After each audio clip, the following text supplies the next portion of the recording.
Welcome to a Dogman extra long stream kind of a thing special, starring me, your old pal Bigfoot. Hey everybody, I just accidentally discovered some old episodes from 2018 that got deleted long ago. I really don't know if I re-uploaded any of these stories in the years since, but I don't think so. I know these original versions were taken down long ago. There are some really good ones here, and we have some hours of stories, so I say we may as well jump right into all of them. These mainly date back to my soft-speaking period, when I got my first professional microphone and I was just starting to learn how to read my stories out loud. My voice wasn't as deep and raspy in those days either. Talking for a living has been hard on my throat. We Bigfoot like hiding behind trees and peeking out. We're not used to having to perform.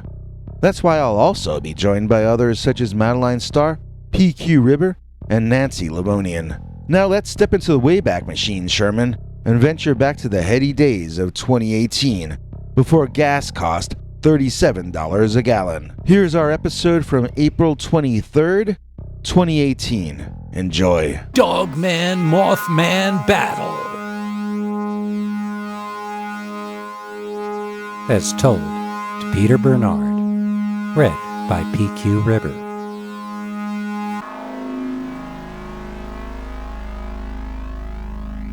So this story took place in 1969 when I was 7 years old. This was before my sister was born, and it was just me, my father, and my mother. Back then, in spring and summer, we would drive out to the country in Pennsylvania, park the car along the road, then make a small camp a bit further into the fields out there.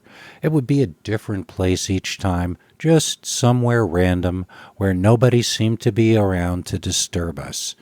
We would never go out of sight of the car, and sometimes you could still smell the fumes from the highway if there was traffic. This was our family's idea of roughing it. But maybe we should have stuck with that, because the one time we ventured further into nature, we encountered two huge mystery predators and probably could have lost our lives.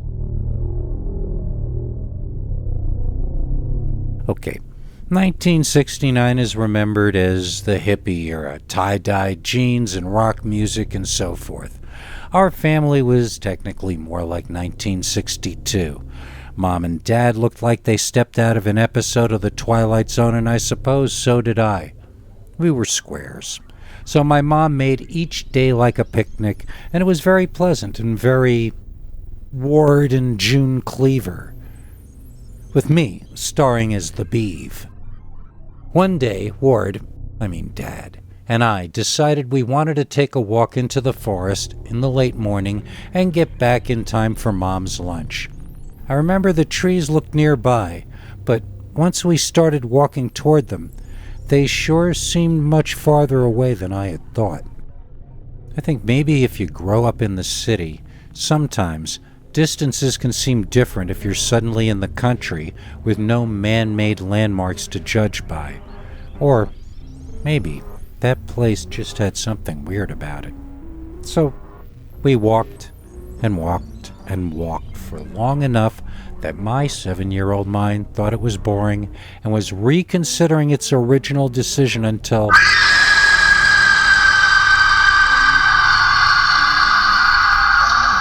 What was that? We both heard it.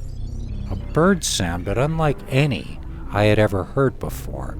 I don't think Dad knew what it was either, because he had a confused look on his face. He didn't look scared though, so I wasn't either.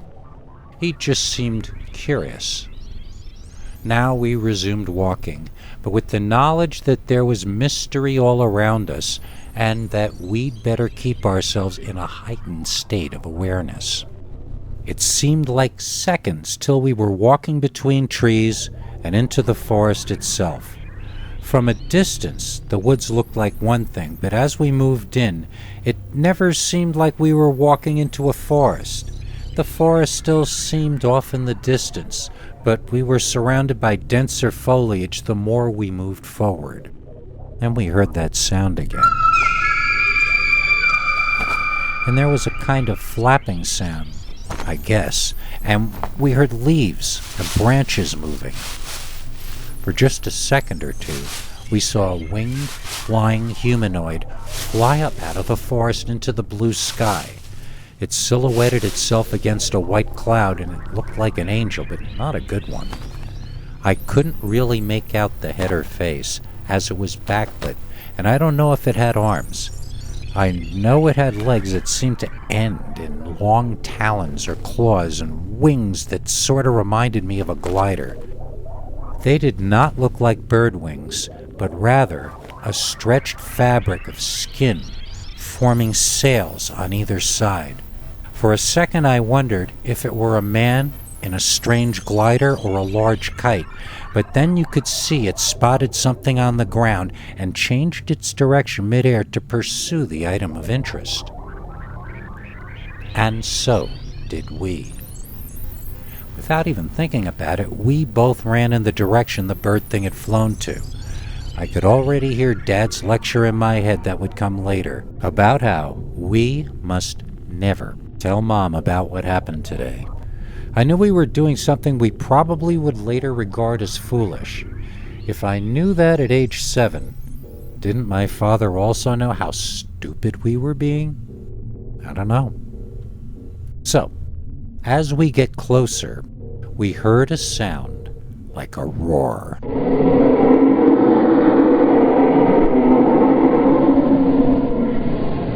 It sounded like a threat and felt like an attack.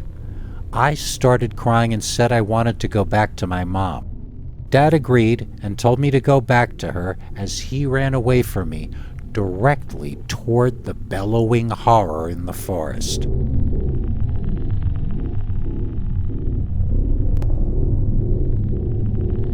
I screamed and cried for him not to leave me there, then realized I'd better get back to my mother as fast as I could. I fell a few times on the way back. It was hard to see when I was crying, and I got very angry at myself for shaking all over. Felt like I was acting like a baby and was disappointed that I hadn't been brave, like the kids you see in movies and comic books. If Batman and Robin heard a roar in the forest, would Robin start to cry and run back to his mommy? Yet, that's what I was doing. I realized I was not a hero for the first time in my young life, and I felt deeply ashamed and inadequate. When I got back to my mother, I was a complete mess for some time. She tried to get the story out of me about what had actually happened, and I tried to tell her, but it didn't make any sense. I was probably bawling pretty hard. By the time my father ran back excitedly, Mom was furious and agitated. They got into a shouting match as he told us he saw the giant bird have a blood battle with a hairy giant man who had a head like a shaggy horse with a dog-like mouth full of dagger-length fangs. Dad and I both packed up, or really Dad did, and wow, was Mom angry about her picnic being ruined. She felt it was just a bear and that he was scaring me and her both and that he needed to see a psychiatrist and all this sort of thing. They were arguing in an adult way. I would only pick up parts that I understood from their previous arguments. I just wanted to understand more about this dog-headed horse-face man that my father saw and what the battle was about. Who won? What did winning actually mean in a case like that? This was the most fascinating thing that could happen to a 7-year-old kid in those days, and to be completely honest, I'm in my 50s now, and I've never had anything nearly as interesting as that ever happen to me again. But my mother told us both to shut up and said my father was scaring me. She had him go start the car while she packed up and we got out of there, never speaking of it again that day. I had to wait till the next night before my dad and I could get some alone time out of my mother's notice. Finally, I could hear what had happened in the woods after I had run away. Okay. So, my father said he came into a clearing in the woods and there was a terrible racket of screams and fighting.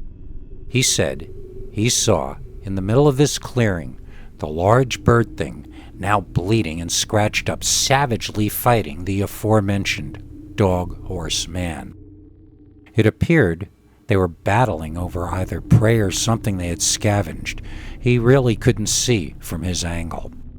I asked him to describe the monsters with more detail. He said, the flying creature flew in an odd, almost mechanical way.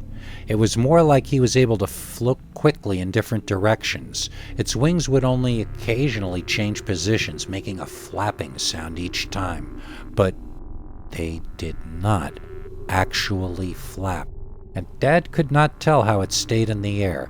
Yet it was able to maneuver through some means, and it attacked the other animal with its claws on its legs as it floated in front of and over the creature.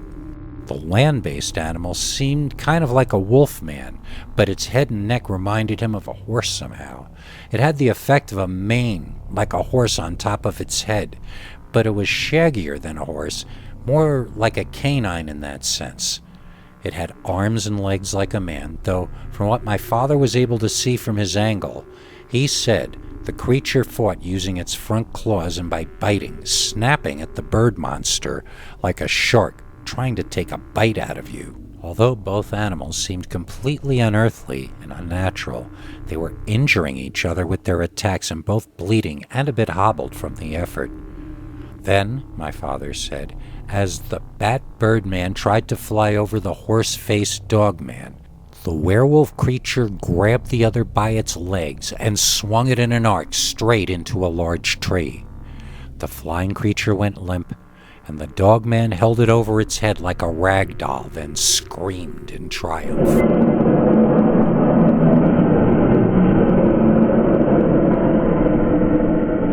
Realizing that the ferocious dog-horse monster now had free time on its clawed hands to do further damage, my father finally decided it might be time to leave. And you know the rest of the story.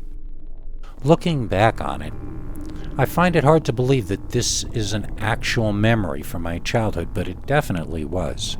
My mother, to the day she died, insisted my father saw a bird and a dog fight over some food, and he blew it up into something bigger.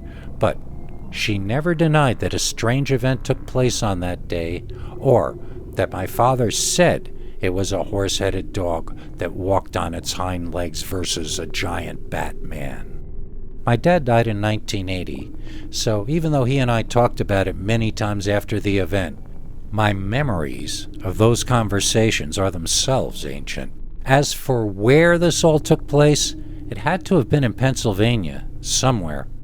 And that's about all I would know, some rural part of Pennsylvania. I always expected as I grew up that some explanation would emerge about these creatures, and that we would all know about flying bat-winged glider monsters and dogs that walk like people by the time I was 30 or 40. Instead, the older I got, the stranger and more impossible the story seemed. Were these creatures real or something out of a dream or nightmare?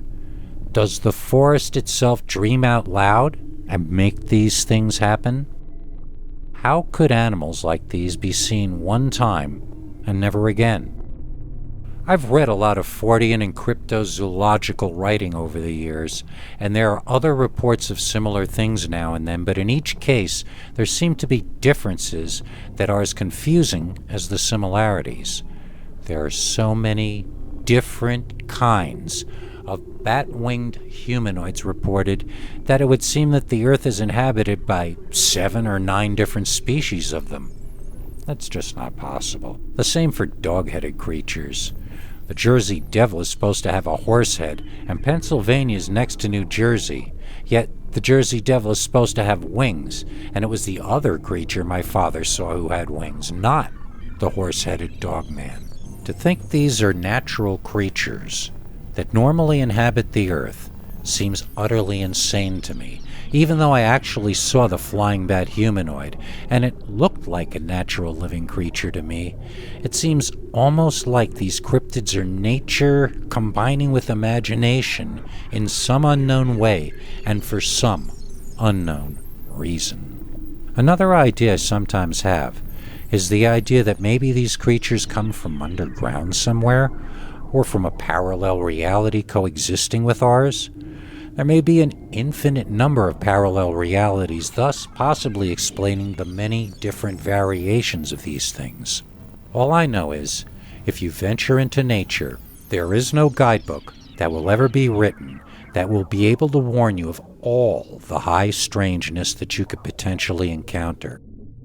I don't think we should be afraid of the wilderness. I think we should cherish it and be in awe of it. And of all the creatures nature chooses to inhabit herself with, even Dogman. Do you have a scary story you want us to read on the show? Just call our voicemail hotline, 804-LIST-SCARY. That's 804-537-2279. And now for something completely scary. Dogman in the Root Cellar, as told to Peter Bernard. My family moved every 3 or 4 years when I was a little kid, depending on where my father could find work. When I was 11 to 13, we rented a very old house on the outskirts of town. School was in town and within walking distance, plus we were surrounded by woods and friends of our own age. My sister and I both remember this as the most fun time of our childhood. Now, this was back in the 1950s, but the house we lived in was old, even to us back then. It had been a small family farm earlier on, as in maybe 10 years earlier. A freshwater stream ran through the back, and we had a well and a root cellar. The root cellar was built into a nearby hill. It was basically a small cave with a door on it, all inside a little hill. Inside we kept stuff that we wanted to keep cool and dry. My mother would buy food in bulk and store it there because shopping was a bit of a hassle for us without our own car. So we'd get a load of potatoes or rice or whatever delivered into the root cellar, that sort of thing. I used to love the root cellar because it seemed like the house of an elf or a fairy or something. It seemed pre-human, like it had always been there. So, one day we were playing outside and my mom called out to tell us dinner was going to be late and we could play a little longer. It had just started to get a little dark, and a little scary too. We were just 2 kids, me 11 and her 9, and we were alone with a very large and living forest around us with trees reaching up far into the sky. We usually weren't allowed out this late, so that added to the excitement. We couldn't waste this opportunity. We decided to tell ghost stories to each other in the encroaching darkness, but neither of us could remember how any of them went, and we utterly failed at scaring each other in the slightest. So then my sister started challenging me, asking me if I was brave enough to go sit in the root cellar alone in the darkness. I challenged her back. She told me it was probably haunted in there and a ghost would reach out and touch me. I told her spiders would crawl up her back and I saw her expression crack. Ghosts were theoretically scary, but spiders were definitely scary, especially to little sisters. So she said if I could sit there for a minute, that she would go second and we had a deal. I thought we should have a word to shout out in case we needed the door open in an emergency. I was untying the rope, holding the doors shut as we were finalizing the details of our agreement with each other regarding our bet about sitting alone in the dark in the root cellar when BAM! The doors of the cellar burst open from the inside and knocked me and my sister both backward onto our butts. My sister screamed and I possibly might have as well. What had come out of the cellar? Looking behind us, we saw, running away at unfathomable speed, the big bad wolf from the Three Little Pigs cartoon. I mean, it was not a cartoon. It was a tall, hairy man monster with a dog's or wolf's head and a very long snout with very tall ears racing away on its hind legs like a man. I believe it had a tail. It was not clothed. The fur was dark brown or black. It was hard to tell in the twilight. My sister and I ran in the house and cried to our mother about what happened. She ordered us to go back out and lock up the root cellar, but we cried and refused, saying there was a wolf man out there. She went and did it herself, then came in and gave both of us fairly harsh spankings for causing extra work for her, then sent us to bed without dinner. How had the thing gotten into the shelter if the door was tied shut from the outside? The shelter did not lead to a cave system or anything. It was a hole in a rock in the ground that someone put a door on. It had no tunnels leading off or other rooms inside. How could this werewolf man have gotten in there? It remains one of the great mysteries of my life. Whenever things start to seem mundane, I think back on the time I got knocked on my butt as my root cellar got evacuated by Dogman.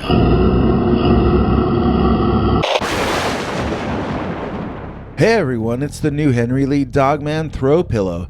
It's just like laying your face up against me, except the claws and teeth on the pillow won't tear you to shreds, hooray! Also, it doesn't smell like a wet dog, woohoo! Look right below this very video to find out how to order. It's the softest way yet to support the channel and keep us online.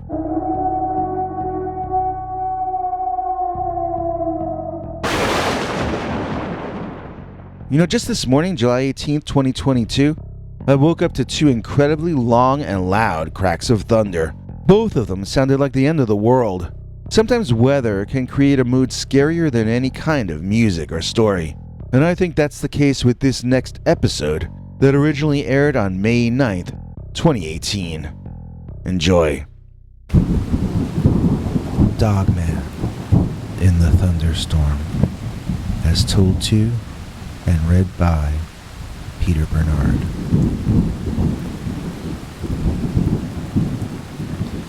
One of my favorite things since I was a kid was sitting inside during a big summer thunderstorm, watching scary old movies on TV. I say was because now thunderstorms genuinely unnerve me. What happened to change things? What happened was that I actually saw a real, living Dogman during a thunderstorm. And ever since then, the fear for me is very real. Now when it's a thunderstorm, there is no place I can go to feel safe. I think I might have some form of post-traumatic stress disorder, which I know is not something to joke about. When there's thunder and lightning going on now, I lock myself in my room and pull the covers over my head like a little kid. I know that doesn't make sense, but nothing makes sense to me since that night when the Dogman tried to get in at me.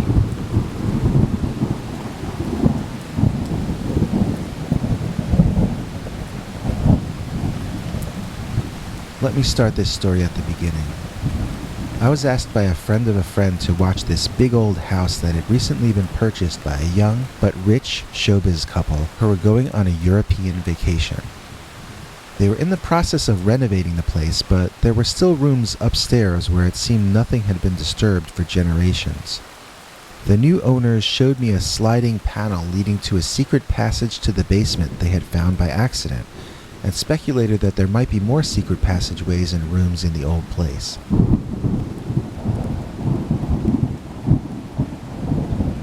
They told me it was alright to poke around, but I should be careful. They weren't going to get around to purchasing house insurance until they got back from their European vacation.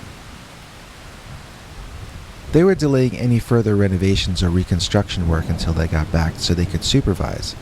Therefore, I was left completely alone and had the run of an entire old Addams Family type mansion.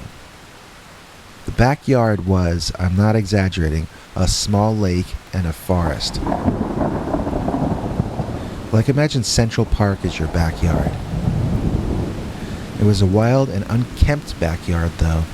I walked a few hundred feet into the forest one day looking to see if there might be a shortcut to the next town over through those trees. It got so overgrown that after a while, I realized I would need a machete to get through, so I turned back. When I took a shower later, I realized I'd become covered with ticks during my 5 minutes in the forest. This place had reverted to nature very quickly after the last owner died. Not having access to any car, I took to getting food delivered from one of those internet food delivery services, and pretty much just hung out downstairs in the air-conditioned TV room with the big picture window, looking out toward the jungle, I mean the forest. That is, until the day of the big thunder and lightning storm. This wasn't just a big summer storm. This one stretched on all day and until dawn the next morning. Between the VHS and DVD collections my host had left here and YouTube, I had picked out an all-day marathon of spooky movies, all with at least one rainy scene in them to keep the theme going. I was like my own Robert Osborne for that day, curating a rainy day scary movie festival that nobody in the world would get to see except me. Dogman. I forget what I was watching. I think one of the old Universal horror movies. It had Lon Chaney Jr. in it as the Wolfman, but it also had Glenn Strange as the Frankenstein monster. Or, wait, was it Bela Lugosi? Either way, during one scene I heard a loud wolf howl that I had never heard in that film before. I shrugged it off, assuming this was a restored version of the film. Later, I distinctly heard the howl again, but this time from my left. I was shocked and stood immediately looking out the window to see what had made the noise. Right away, I started laughing at myself, though. The soundtrack must have been remixed into stereo, and this couple had a surround sound system installed in this room. I laughed at myself for being such a prole that a surround sound movie had me scared, and I settled back into the film. After it was done, I took a bathroom break and even took a shower, making some rain fall inside as well. I needed to relax a bit after the weird stereo howling from before.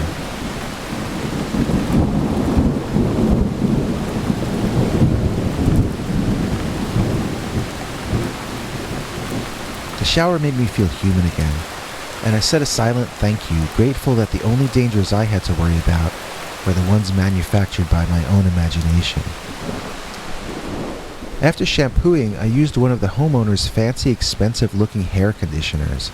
It said to rub it into the hair, then wait 5 minutes before rinsing it out. While I was waiting, I watched the rain pour and the lightning flash outside, and I listened to the thunder. The water was pouring down so hard it was hard to make out any details of what was behind the house at all. It sure did look, though, like there was a man standing there, looking back at me. It must have been an illusion, because why would a man be standing in the backyard near the woods in such a torrential downpour? I must be seeing something else that the rain is distorting to look like a man, I announced to nobody at all, but I was unable to convince myself that this was the case. What the hell was that over there? After my shower, I walked around to different rooms in the mansion, trying to get a better view of whatever was out there.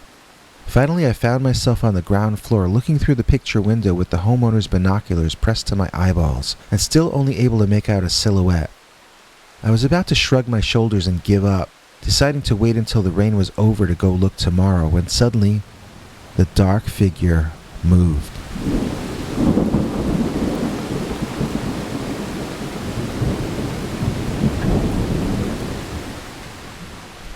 I think I screamed a bit, and I know I dropped the binoculars, which fortunately were hung around my neck. I backed up a few steps and tripped on the edge of an old rug, landing backwards on my butt and banging the back of my neck on an armchair as I fell. It really hurt, but I got back up in a second, fear blotting out the pain. Even without the binoculars, I could see that the figure was running toward me.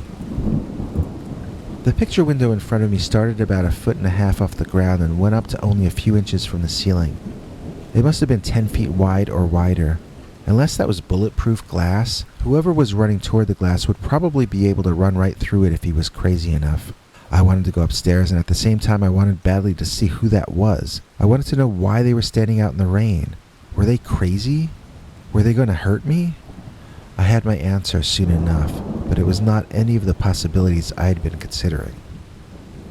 The figure emerged from the gray of the rain and plastered himself against the glass, arms splayed to the side, face and body pressed against the glass, screaming in a sickeningly deranged kind of fury. It was a hairy devil monster. It was not a man, but it was definitely male. It was a dog, but not a normal one. This thing was angry in an unnatural way. It either must have had a brain disease or it must have been demonic or evil somehow. It looked right at me, and it seemed to be trying to push itself through the glass to get to me. Its eyes were so wide, like it was in a state of shock, but its fangs were bared, and it slobbered all over the glass. It had the head of a dog, but other than that, I wouldn't know what to compare the rest of it to. It was very tall and more muscular than me, but not a bodybuilder as I hear described in a lot of your stories. It was sort of like a mix between an athletic man and a dog. By athletic man, I guess I mean halfway between a swimmer and a basketball player. I don't want to call him thin, but it was not fat. It seemed very wiry and capable of quick, matic movements. I remember seeing bugs all around me that I swung at. I thought this was a demon bringing flies with it, but then I realized the flies weren't real. I was just blacking out. Darkness filled the edges of my vision as I tried to run to the stairs and get to my bedroom. I woke up later, face down on the staircase. I guess that's how far I made it before passing out. Everything was dark, and I could hear the heavy, unending downpour of the rain continuing. At once, I remembered the Dogman and turned quickly to see that he was no longer at the picture window. I breathed a sigh of relief and got to my feet, resolving to make myself a sandwich and calm down. I contemplated calling the police, but what would I tell them? I was watching a Lon Chaney movie, then I was convinced I saw a real werewolf out the window, so then I fainted like a lady from a corny old movie. I was sitting at the kitchen table eating my sandwich when I heard what sounded like someone walking up the basement steps to the kitchen door. I raced over and bolted the door. I noticed that it had 3 more locks on it, which seemed especially strange for a door between a basement and a kitchen. I took advantage of their presence, however, and locked every lock available to lock. When something large hit hard against the other side of the door, I shouted in surprise and took a few steps back. Someone was in the basement, and they were trying to break into the kitchen. I ran out of the kitchen and upstairs, and I could hear what sounded like furious snarling or growling down there. I had no doubt it was the creature that had somehow gotten into the basement. I ran into my bedroom and locked the door behind me, realizing I had left my cell phone downstairs. Fortunately, there was a landline in this room, so I called the police and told them there was an intruder who had broken into the basement and was trying to get into the main part of the house. They said they were sending someone out and made me stay on the line with them, but it was uneventful. Around a half hour later, the cops finally arrived and I went down to let them in, terrified the entire time and jumping at everything. One of the officers stayed with me in the TV room while some others went down to the basement. They came up a while later saying nobody was down there. They advised me to get a lock for the basement door and basically were just going to leave it at that. I asked if someone couldn't stay here on duty in case the thing came back, but I got dirty looks and a lecture about what their job was and how many people they had to protect. They also told me there was little chance the intruder would come back now that he had been rousted. He was probably off looking for some other place to get out of the rain by now. They sounded like they knew what they were saying, so I was lulled into thinking they were correct. I bid them a good night and off they drove, disappearing into the dense rain. I tried to resume watching movies, but I was way too nervous and paranoid by this point. I went upstairs to the bedroom again and locked the door, even though it felt stupid to do it. I pulled out my Kindle and tried to read a book, but my mind kept wandering. What the hell was that thing I had seen? It was a monster man with a dog head. What the hell was that doing in this reality? Had it come from the lightning storm itself? That sounded really dumb, but I was trying to understand what had just happened. I heard scratching and I froze, all senses at attention. I moved my head from right to left until I could tell that the sound was coming from the next room.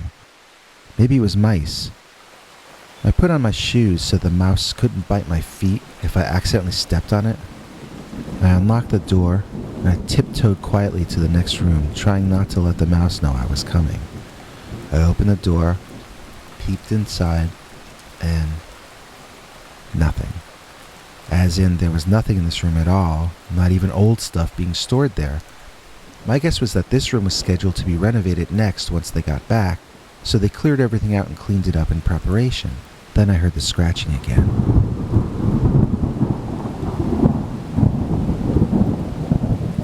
Now it sounded like it was coming from my room. Returning there, the sound once again sounded like it came from the next room. It dawned on me that the sound was actually coming from the wall between the two rooms. Something was inside the wall making this sound. My heart dropped as I suddenly remembered the secret passageways in this old house. The secret passageways that led to and from the basement. I grabbed the phone and called the police again. Once I got through, I explained who I was and that they had just been out to the house. I then told the dispatcher that this old house had secret passageways, and now there was some sort of werewolf-type creature in the walls that was going to come out and eat me. At once I realized that sounded idiotic, and I tried to rephrase it in a less crazy way when I saw the wall slide a bit. Someone or something was inside the wall, trying to get out into this bedroom. The dispatcher on the phone was now mocking me. So the werewolf is gonna come out of the secret passageway and eat you all up, is that it, darling? I realized that I had worded it poorly, but asked her if that was a crime that merited a death sentence. She laughed at my dramatic speech, and now the wall jerked quickly a few inches to the left. Now I could see a face trying to push itself through the space it had opened up. It was a wild-eyed, dark, wet dog head baring its teeth. I dropped the phone and ran into the bathroom, locking the door behind me. I jumped into the tub and curled into a fetal position, weeping uncontrollably and preparing myself for a most unpleasant death. I prayed that the bathroom door would hold, and I prayed that the madman who built this house hadn't put any secret passageways into and out of this bathroom. Outside the door, I could hear the creature breaking things, and I just cried. The next morning, the sun was up, and I could hear birds singing outside. I ached all over from my night in the tub, but it was silent throughout the house. Unlocking and opening the bathroom door with great fear, I was met at once with an overwhelming odor of wet dog. This caused my knees to buckle slightly, and my head felt woozy. I really did not want to come face to face with that creature. Slowly, holding onto the walls and breathing with my mouth, I made my way around the house and downstairs. There were 2 lamps knocked down and smashed, but other than that I didn't really see too much damage. When I reached downstairs, I found my cell phone, which still had a 30% charge left on it. I called Uber and arranged to be picked up and brought to the train station. Then I plugged my phone into my laptop so it could recharge a bit before I got picked up. Looking in the kitchen, I saw the door completely busted from the inside, as I guess this was the way the creature exited the building. The pantry had been raided. Food and ripped up boxes were strewn all over the floor. I took a picture of it and texted it to the homeowners, explaining that I had to get out of the house immediately, but that the place was unsecured due to a break-in. They texted back that a neighbor was on his way over to take over for me, and I Ubered my butt the heck out of Monsterland. So the couple wanted me to pay for the broken lamps and doors as though I were the one who broke them. Fat chance. They act like I could have possibly caused that damage. I'd like to know how. Did I transform into the rampaging Hulk after being exposed to cosmic radiation, perhaps? After I told him the Dogman story, also known as The Truth, my friend who got me the house-sitting gig unfriended me from Facebook. I'm told a bunch of them now have a new crazy house sitter meme they pass between themselves based entirely on a cruel straw man version of myself. But humans will always be annoying, so you can't let them get to you. The main thing for me is, I survived the ordeal. I don't care if I lost the job, I don't care if I lost friends, I don't care if the jerky rich homeowners really do sue me like they say they're gonna do. The only thing I care about is that Dogman tried to attack me, and I survived to tell the tale. And that's something nobody will ever be able to take away from me.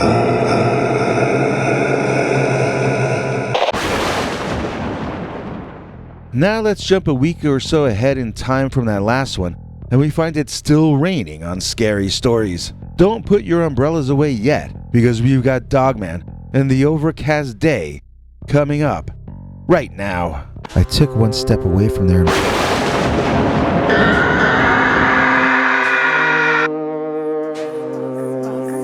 Welcome to Scary Stories, the channel that tells you scary stories. Welcome to Daily Dogman on Scary Stories. We've got 2 new ones today, including the return of PQ Rhubarb. It's an overcast day here in New York, a perfect time for this next story. Dogman and the Overcast Day. As told to and read by Peter Bernard. Dear Scary Stories, here is a story that happened to me when I was a kid. I used to walk home from school, and sometimes I would cut through a local forest, not as a shortcut, but to lengthen the walk home. I liked looking at nature much more than I liked doing my homework. That is, until that one overcast day, I got chased out of the forest by Dogman. I can't remember the reason why, but it was a Friday and we had been let out of school early. Maybe it was a 3-day weekend or something. I remember it being very warm, like summer, so it must have happened in May or June, I guess. It was one of those overcast days where the sky wasn't gray, it was white, as in pure white. It looked like it was going to rain, but hadn't actually started yet. It looked like that in the morning, and it still looked like that in the afternoon as I walked out of school. You could faintly hear rumbles of thunder, but only occasionally and from very, very far away. I felt confident I could get home before the rain, even if I cut through the woods. So I soon found myself slipping and sliding through a muddy forest, having forgotten that it had been raining a lot lately, and the ground really had never gotten a chance to absorb all the water yet. I thought about heading back and taking the normal route, but I was already covered in mud and was therefore already in trouble. I wouldn't get in any more trouble if I got muddier, so I may as well continue through the jungle, which I imagined was a rainforest on this day, to make it more interesting. I examined plants and bugs, wondering if I might be discovering new species. I came upon a little cliff overlooking a stream, or I think it's actually a tributary from the nearby river. Anyway, I looked down on the scene and breathed in the fresh air. Except it wasn't fresh. It smelled terrible. I gagged and choked loudly, and I'm sure dramatically, expressing my unhappiness with the awful odor in that place. And then my gaze fell down, and I'm pretty sure I was looking at the cause of the bad smell.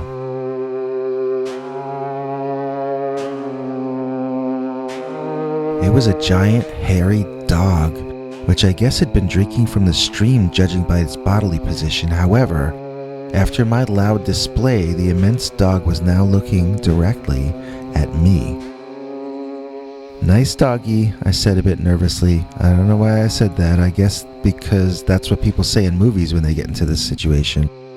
I was half joking because the dog was probably about a home run away from me, 300 or 400 feet, and down 20 or 30 feet below as well. I didn't view him as a threat, just a large dog in the woods. Probably someone's pet, probably a good dog. Didn't seem like a big deal to me in that moment. In the next moment, however, I realized this wasn't anyone's pet.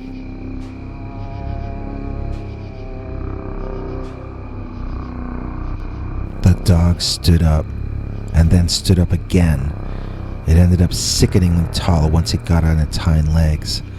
I don't really know how tall it was, but I know that 300 or 400 feet between us suddenly did not seem like a very long distance anymore.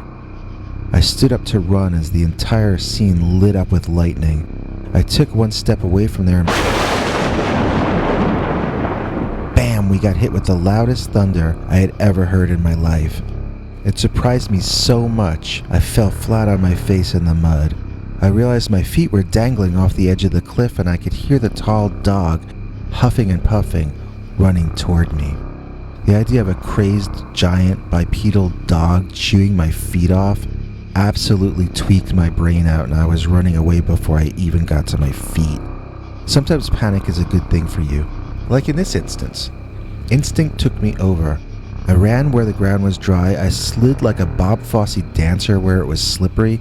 I leaped over obstructions like an Olympic sprinter.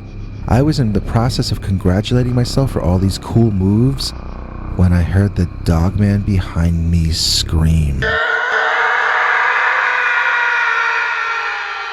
I panicked and searched behind me while running, and of course, smashed right into a tree, falling back on my butt. I was on my back in the mud, and I couldn't see straight when I opened my eyes. Plus, I was seeing blackness at the edge of my vision, and I was overwhelmed with both a desire to go to sleep and a desire to run away. The latter won out, and I found myself back on my feet, propelling myself forward, but unable to stand without holding onto trees. I was blinking my eyes to get an idea of the next tree, then closing my eyes and thrusting myself forward. I knew I just had to keep moving and keep from blacking out until I started feeling more normal again. I don't know how long I went on like that, but I remember becoming so woozy at points that I couldn't even remember why I was doing what I was doing. Eventually I found a dry-looking patch of grass under a big tree that felt wet once I sat on it. I leaned back on the tree and closed my eyes. I don't remember if I fell asleep or what, but I do remember eventually feeling better and trying to remember where I was and where I was going to. I was going home, and what was the part I was forgetting? Something that was adding stress to the situation. Some kind of deadline I had to meet or something I had to avoid. Then I heard a rumbling sound, and I remembered the thunder and lightning. I had to get home before it started pouring. Then I realized That rumbling wasn't thunder. What was it? Oh, I know what that sound is. That's growling.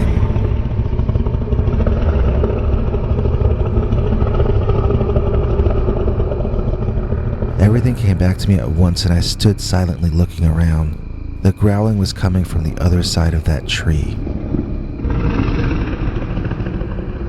I backed away, keeping my eyes on where I heard the sound coming from. I wanted to make it to the tree line, then make a break for it into the forest, and hope the thing would give up and let me go. Before I could even get halfway there, though, the dog stepped out from behind the tree. The tree was wider than me. I know this because I leaned on it and there was still more tree left on both sides of me. So then imagine how I felt when I noticed that this dog was wider at his shoulders than the tree trunk he was standing next to. Think about that. Dogs are not wide at the shoulder, but this one was. I am not really certain that it was a dog because of this. Maybe it was actually some other species that looks like a dog but is not. For instance, the Tasmanian tiger was not a tiger. It looked like a dog, but it was not a dog either. It was a marsupial. Maybe what I was looking at was some kind of prehistoric marsupial or ground sloth or prehistoric dog-faced bear, or on the other hand, maybe a modern mutation or crossbreeding experiment. Its head was like a dog. Its shoulders and chest were that of a weightlifting human covered in fur, and it walked on its hind legs. People ask me if it had Bigfoot feet or dog feet or what, and I honestly don't remember any of that. I remember noticing how fluid and graceful its movements were, and that it looked stronger and more agile than any athlete I'd ever witnessed. And I remember its long, long claws, which seemed long enough to slice me right in half. The creature bellowed.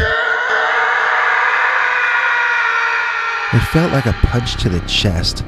I ran crying into the woods. I whimpered like a baby, and I literally wished I could see my mother one last time. I guess that motivated my running, wanting to get home and see my mom before this dog-headed prehistoric time traveler tore my insides out. I don't think I heard or saw it again after that. By the time I got out of the forest and home, I was a nervous wreck, and I looked like a complete muddy mess. My school books were covered in mud as well. Normally, I'd have been in a lot of trouble, but when I got home, I found my mother threw myself in her arms, crying my head off. Instead of being punished, she washed my clothes, made me take a bath, and I got comforted, and she made me pork chops that night, which was my favorite. I told her I got chased by a dog so big that it had to have come out of a time tunnel. She never once acted like she didn't believe me. Before going to bed, she asked me if I had learned any lessons that day, and I said yes. I learned to come straight home after school and have my imaginary adventures in our backyard. The forest is too dangerous. That's the home of Dogman.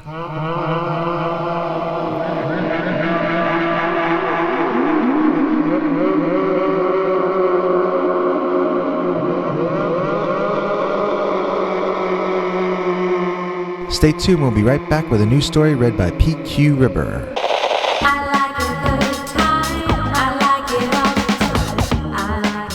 Meet the creator of Scary Stories NYC at the Northeast Comic Con, July 6th, 7th, and 8th, along with Mickety Monkety Dolenz, celebrating the 50th anniversary of the Monkeys movie, Head. Hooray!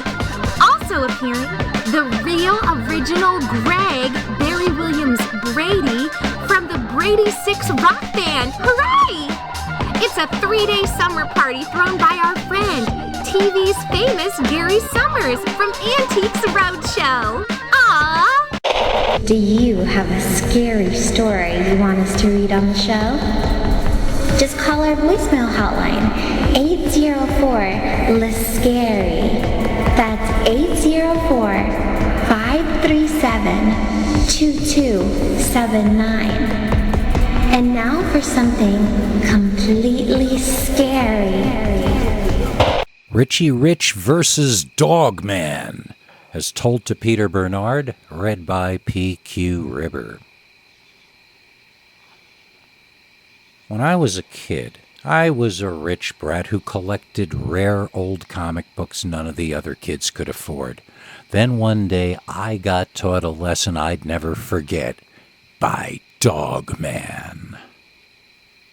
Okay, like I said, I collected rare old comics. I sort of still do, except now I read them, scan them, and resell them, usually at less than I paid.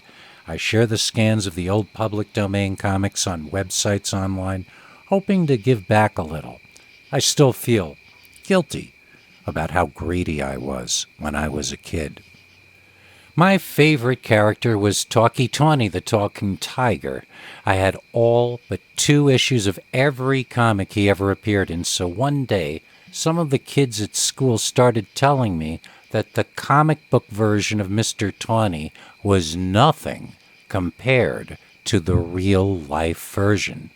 I figured it was a joke, but they insisted there was a real-life Catman and that he would walk around underneath the treehouse of one of the kids. They said he usually appeared in the evening. That made sense to me, because Mr. Tawny would logically want to go out for an evening constitutional.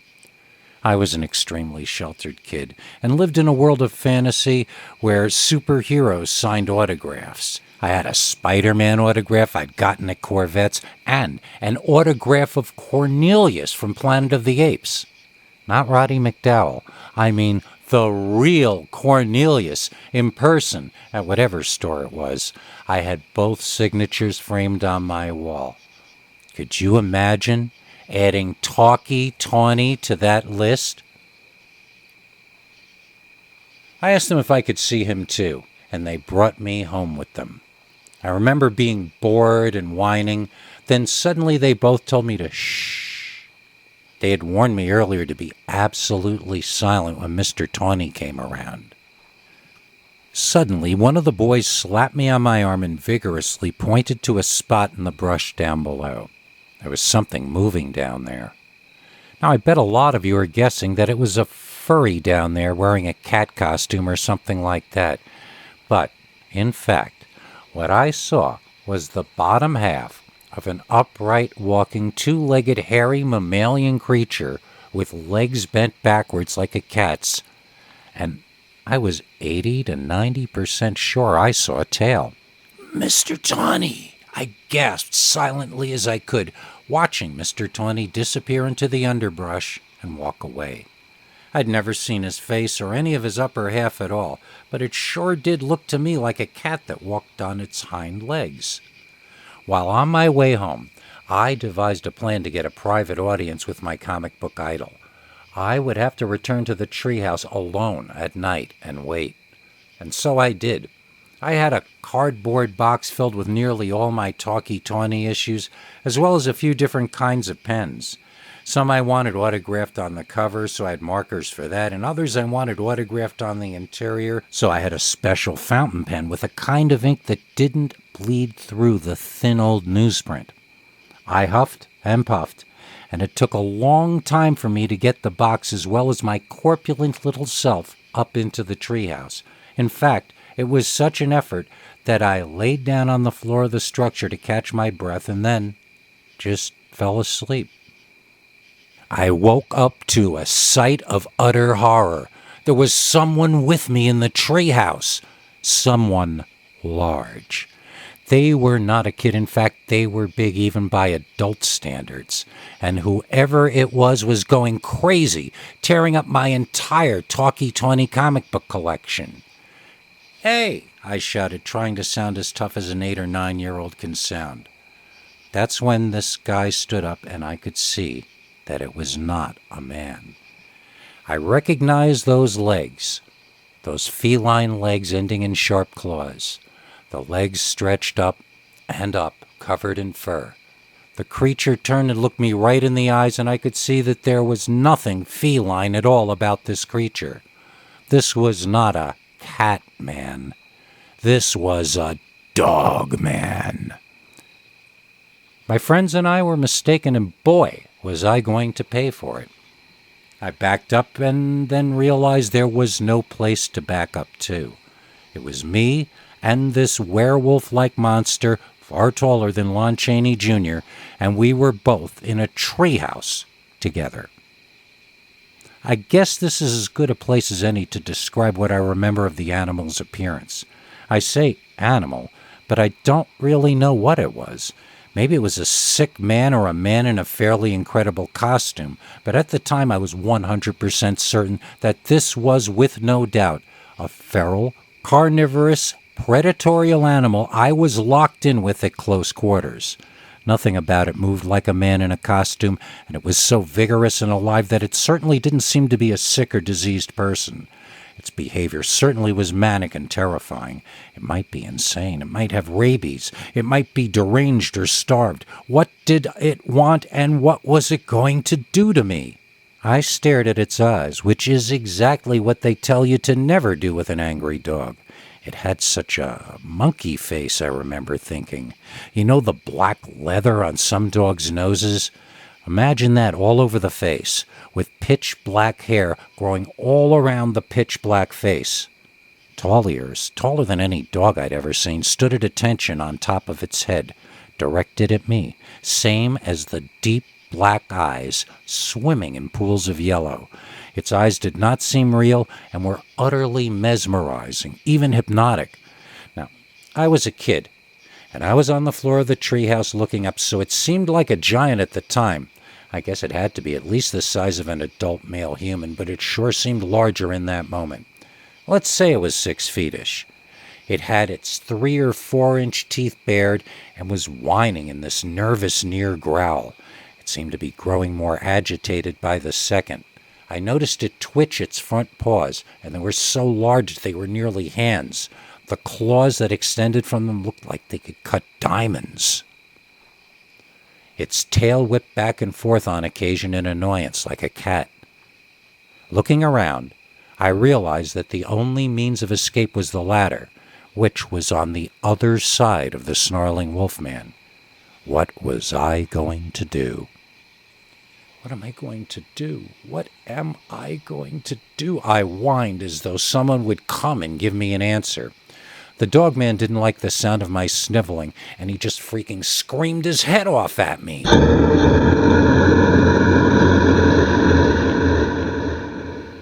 It was like he was lecturing me about something. I hadn't really ever experienced that before. Oh, sure, I'd yelled at people and berated employees 4 times my age, but nobody, not even my parents, had ever had the will or nerve to lecture me so loudly before. I didn't know what this meant. Was this dog going to eat me? Was it going to beat me up? Why was it screaming like that? I started bawling, weeping uncontrollably. That really annoyed the wolf, and it started howling. The howling drew the parents of my friend out into their backyard to investigate the ruckus. As the people approached, the dogman leaped effortlessly to the forest floor and ran away faster than anything I'd ever seen move before. When the adults found me weeping inconsolably in a pile of torn-up comic books, they called my parents at once. Rumors spread through school that I had gone crazy and thought I was Mr. Tawny. Then I tore up all my comic books. My parents put me in therapy and moved me to a private school to avoid at least some of the gossip. Nobody, as in nobody, ever believed my story about a dog man. This was the 1970s and such things didn't exist. They said I got the idea from Dark Shadows, which my mother used to watch. It was the first time in my life that nobody cared what I said and that everybody looked down on me. Plus, I had lost all my favorite comic books. It sucked to be me. But into each life some rain must fall, and I think, for the most part, it's better to get humbled by life early than late. I would like to make an appeal to the parents out there. Please, don't spoil your child just because you can. Teach them to be well-rounded and survival-oriented. Make them understand on a deep level how to truly respect the people around them. Teach them a few lessons, especially the ones that humble them a little bit. Don't leave them to be taught lessons by Dogman.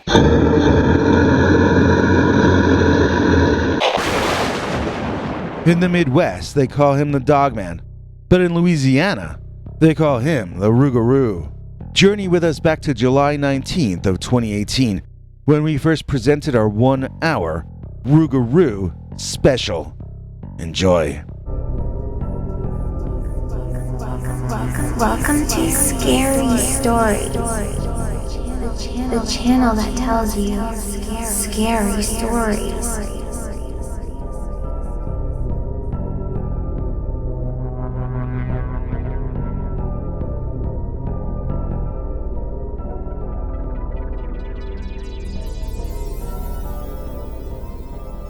Greetings from the streets of New York City. We've got something a little different for you this time. It's one long bunch of stories, all from one family. It seems they lived for decades in and around the swamps and bayous of Louisiana, and so they have generations of stories about the Lougarou or the Rougarou, which is sometimes thought of as a shape-shifting werewolf, and other times presented more like a dogman or a dog-headed humanoid. Just as often, the family was troubled by their local version of Sasquatch or Bigfoot, which they referred to as the Boogety Man.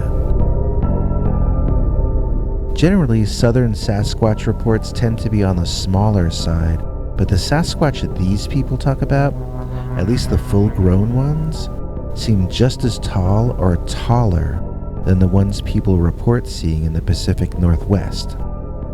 Since the stories have survived for generations by being passed down from parent to child, it's unclear how much of the telephone effect might be going on, or how much the stories reflect the reports of the original eyewitnesses.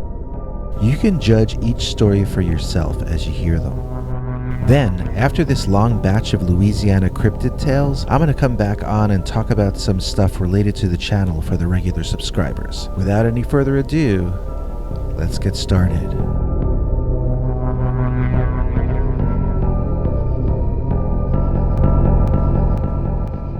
Dear Scary Stories, I hail from Georgia, but my family history stretches back down through the Louisiana swamps and bayous. I was raised being told stories of the Rougarou and the Boogety Man. Most of these stories go back to my grandma Lou, my mother's mother, who I never met. Actually, there's a photo of me as a baby being held in her arms shortly before her passing. But I have no memory of her myself. To give you a sense of the time these stories took place, I am now 60, and I first heard them around 55 years ago. My mother heard them 2 decades earlier when she was a kid, and they were old even then. Some were passed down to Grandma Lou by her parents, so these are very old stories.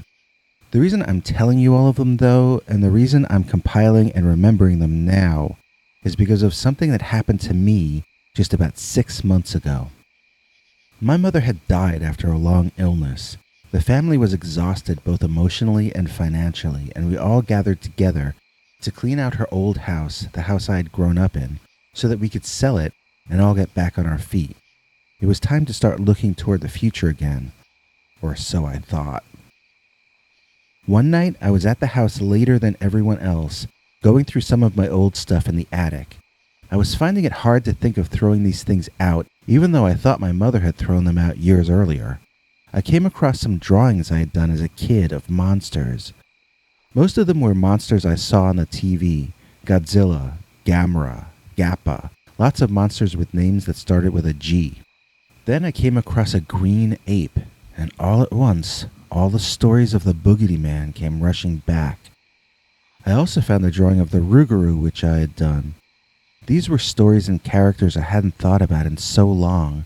The nostalgia was thick in the air. When I finally realized how late it had become, I grabbed a few things I wanted to keep and headed down out of the house to my car. As I left the front door, the block was dark and I could hear crickets, really loud crickets, everywhere. I live in the suburbs, but my mom lived in the sticks, and out there you get more stars in the sky and more crickets everywhere. But even that carried a nostalgic feeling for me, and I stood there appreciating it for a moment before heading to my car and home. As I listened, I thought I was going deaf, as the sound of the crickets got quieter and sort of faded. I swallowed hard and messed with my ears. I felt like I was going up in a fast elevator, like the pressure of the air was changing. That's when I heard something I hadn't expected to hear. It sounded like a branch snapping, but not a small branch. It sounded like something had bent a large tree branch right off a tree. I looked to where I heard the sound and I saw the silhouette of what appeared to be a ridiculously tall man. I ran to my car and flew into it, locking the door behind me and looking back at the spot I had seen the shadow while nervously inserting the key everywhere but into the ignition. Before I could get the engine to start, I found the spot with my eyes. It still looked like the shadow of a cartoonishly large man was standing right there. Was it pareidolia? Was it something else combining to produce the illusion of a nightmare creature standing next to my mother's house?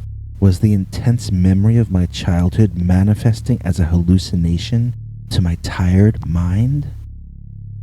Then the shadow took a half step forward.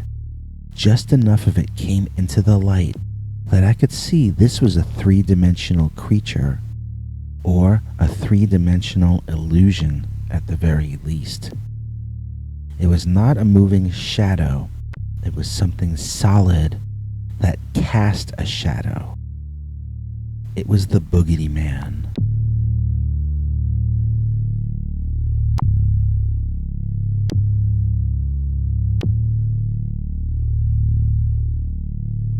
I got out of there without looking back, and I've never gone there again after dark.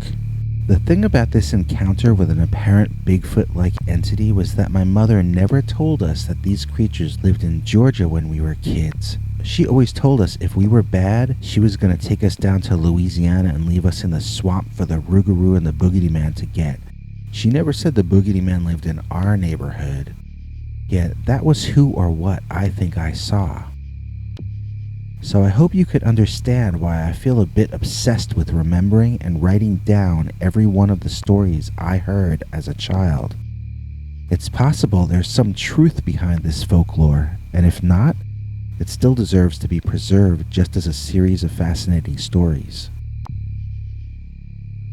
In my personal opinion, some of these sound like real witness encounters, while some of them sound like they might start with a kernel of truth, then have a lot of fiction placed on top as a dressing. Then there are other stories that feel to me like cautionary tales, probably just created to scare kids into behaving and listening to their parents. But who is to say that some of those stories aren't also based on truth? Nevertheless, I'm presenting them here as a chronicle of stories, not as a news report. I don't really know if any of these old stories are true.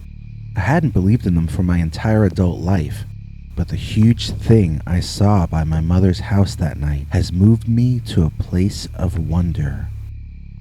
I don't know that these stories are true, but now I wonder about it. Let me start with a story that Grandma Lou says happened before she was born. Her parents had just moved to the forest down there and built their own home with their own hands. Grandma Lou's father had dug a well, and there was enough water there for them to start their own farm, cut out of the woods. When asked where this took place, Grandma Lou apparently would always say nowhere. She'd say, "I grew up nowhere." When asked to elaborate, she would insist that she grew up literally nowhere. There was no name for where she was because there was no town there, no other people. Consequently, she and her family were extreme individualists. They had nobody around to influence their behavior, so how could they end up any other way? One time, my mother told me that Grandma Lou said something about a town nearby called Mudville. I liked that because it reminded me of the poem Casey at the Bat. I always visualized Mudville as having a baseball team, maybe the actual baseball team that poem might have been based on. I never looked it up though. In putting together these stories, I went to Google Maps and typed in Mudville, Louisiana. I got this tiny town so small that Google Street View has literally never visited it. Here is a dirt road leading in the direction of Mudville, Louisiana. That was the closest I could get to showing you a picture of it. Now, I don't know if this is the same Mudville that Grandma Lou is supposed to have said she grew up near. I don't even know if this Mudville was in existence 120 years ago. But it does look like it's surrounded by woods and swamps that do look like they might have been the setting for some of these stories. Anyway, about a year before Grandma Lou was born, something got into her father's stable and bit their horse on its rear. The horse wasn't severely injured, but neither of them could figure out how something got in or what had even happened. That night, they took turns staying up with their rifle, waiting to catch whatever had done it. They suspected it might be a big cat, and they were both on edge, nervous that the cat might get them before they could get it. Well, no cat showed up that night, I'll tell you. There was a predator that did drop by, but it was no cat. It was a dog, but the strangest looking dog you could ever hope to see. The way it was described to me always made me visualize a hyena. When it stood on all fours, its front was much higher than its rear. It had a massive head that was mainly a huge mouth. It looked like a shark but furry and on land like an eating machine. It had stripes on its back like a tiger, but the head of the largest mouthed dog on the planet. In different versions of the story, either Grandma Lou's mother or father stands up and aims at the monster dog, shouting at it to go away or get killed. They didn't actually shoot because the thing was so large, they weren't really sure how many shots it would take to fell it. If they could scare it off, that might be a better arrangement for everyone involved. The thing ignored Grandma Lou's parents and kept marching toward the horse stable. Her parents fired a shot over the creature's head, and the loud retort from the blast got its full attention. It stopped walking toward the tent, stared at the two humans there, and then it stood up on its hind legs and it screamed at them. It didn't sound like a dog. It sounded like a woman, like she was in pain or something. It was the most terrifying sound they had ever heard. They couldn't afford to back down, though. They needed to protect their horse. They fired directly at the screaming, upright walking dog giant. And according to Grandma Lou, the giant dog just disappeared. When the bullet would have hit it, the thing just ceased to be there. This was how my family ancestors got religion. Convinced they had been visited by some emissary of the devil, or maybe the devil himself, they found a church in the area and became regular churchgoers. They would have the preacher come out and pray over their land. They had asked him to bless the land and give them holy water, but he was a Protestant, not a Catholic. They built crosses around the property to ward off the Rougarou, and soon Grandma Lou was born, their first of 7 children. They would all grow up seeing monsters in the swamps, but the monsters never again entered onto their property, nor did any of them ever attack their livestock ever again. The Boogety Man and the Traveler.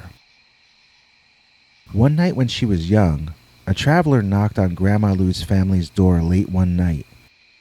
They had all been asleep and were more than a little frightened that someone would be knocking on their door this late. Still, they were in the middle of nowhere, as I previously established, so it was sort of their duty to answer any knocks any time of day. If someone was lost out there, they weren't going to find anyone else to help them for quite a number of miles. So Grandma Lou's father got his shotgun and went to the door to see who it was. As expected, it was a lost traveler, but the story he told and the panicked expression in his eye caused my great-great-grandfather to pull the man into the house and lock the door behind him. You see, the man claimed he had been chased there through the woods by the Boogety Man.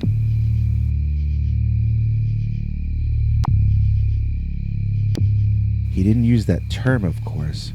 That was my family's personal name for him. But he described what chased him, and it was a lot like what I saw by my mother's house this past year. Except this guy saw him up close, and this guy got a good whiff of the Boogety Man as well. Let me start at the beginning. So this guy said he was walking out west, camping along the way. Was that a thing back then?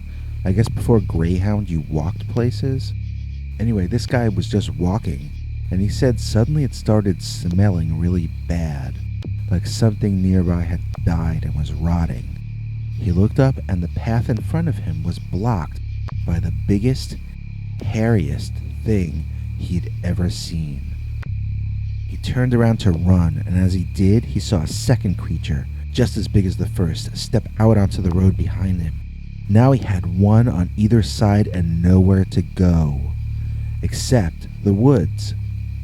So he ran between the trees in the night, not having any idea where he was heading, or how he might escape this giant tribe of hairy primitive humans. Through the trees he raced, scratching himself up all over. He kept finding them in front of him, on the side of him. He kept changing his course. It didn't take long before he was completely unaware of which way was north, east, what was west, and where was safety. He says the creatures toyed with him, and he could hear them making this sound which he interpreted as laughter.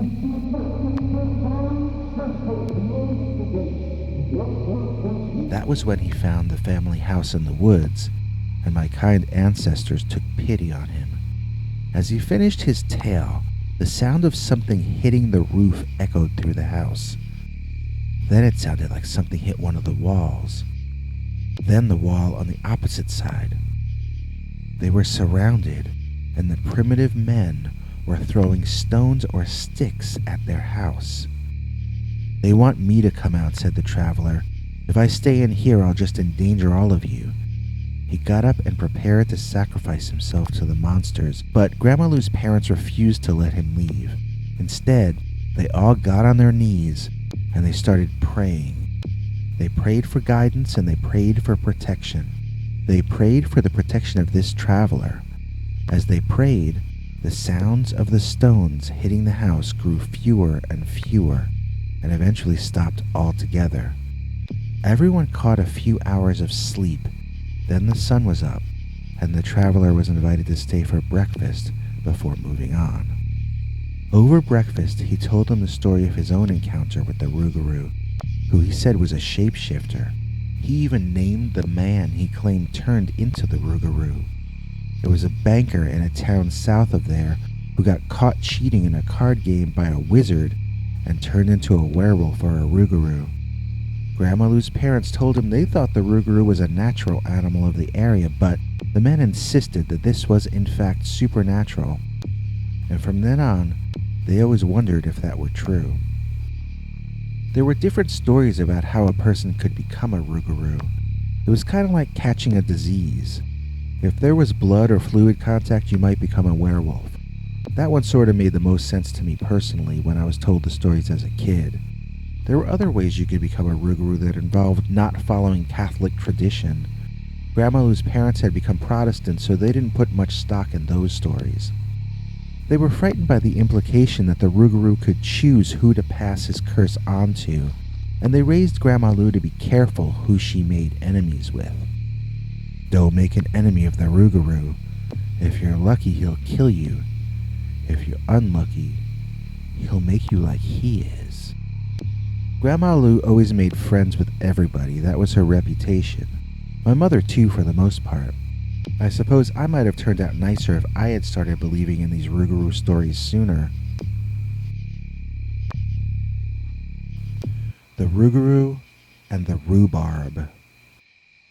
Now, before I start this story, I want to say that I'm not 100% certain that rhubarb is actually the plant this story was about, but I'm pretty sure it was. Grandma Lou and her family grew some crops on their farm, but they also lived off of hunting small game and knowing where different kinds of edible plants grew. They also knew when things were in season, and they would go forage the woods during those seasons, picking things they could make into pies or dry out and eat over the winter.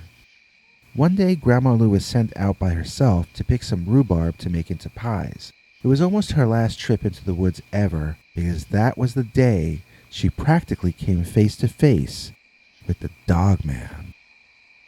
Now, I have never picked rhubarb or whatever she was picking, but I am led to understand that it is something that grows low to the ground like lettuce or cabbage. So I'm imagining that Grandma Lou was down on her hands and knees collecting whatever part of the rhubarb is meant to be collected when she heard the sound of something large in the woods around her. She told my mother she saw the shadow of whatever it was cast by the morning sun on some trees and bushes as it passed, and she could make out that it stood like a man, but seemed to have a dog-shaped head. The Rougarou, in broad daylight. He must have traveled further than usual hunting last night and was late getting back to wherever he liked to sleep. That was extra bad news, as it meant he might still be hungry.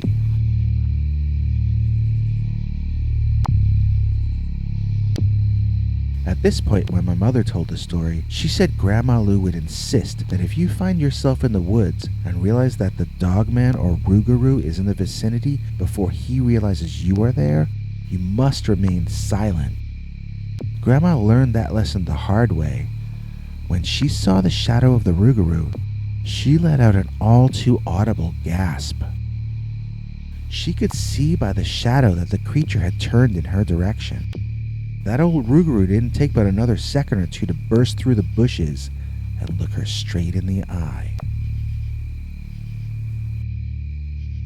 Now, in this version of the story, the creature is on his hind legs right from the start. He's not described as having stripes or looking like a hyena. He's described as a huge, hairy man with a dog head. His fur is described as hanging unevenly and long like Spanish moss hanging off the trees. Even in the daylight, his eyes seemed lit from inside a yellowy color. It had a long snout and was dark everywhere. It was big on top and small on the bottom, like an exaggerated version of a muscle man mixed with a large black wolf. Now, my mother would stop here and tell me that Grandma Lou would always insist at this point that it's important, when facing a Rougarou directly, to never run away. There are a few ways you might possibly survive a direct encounter if you're resourceful, prepared, and lucky. But your chances for survival drop drastically if you start to run away.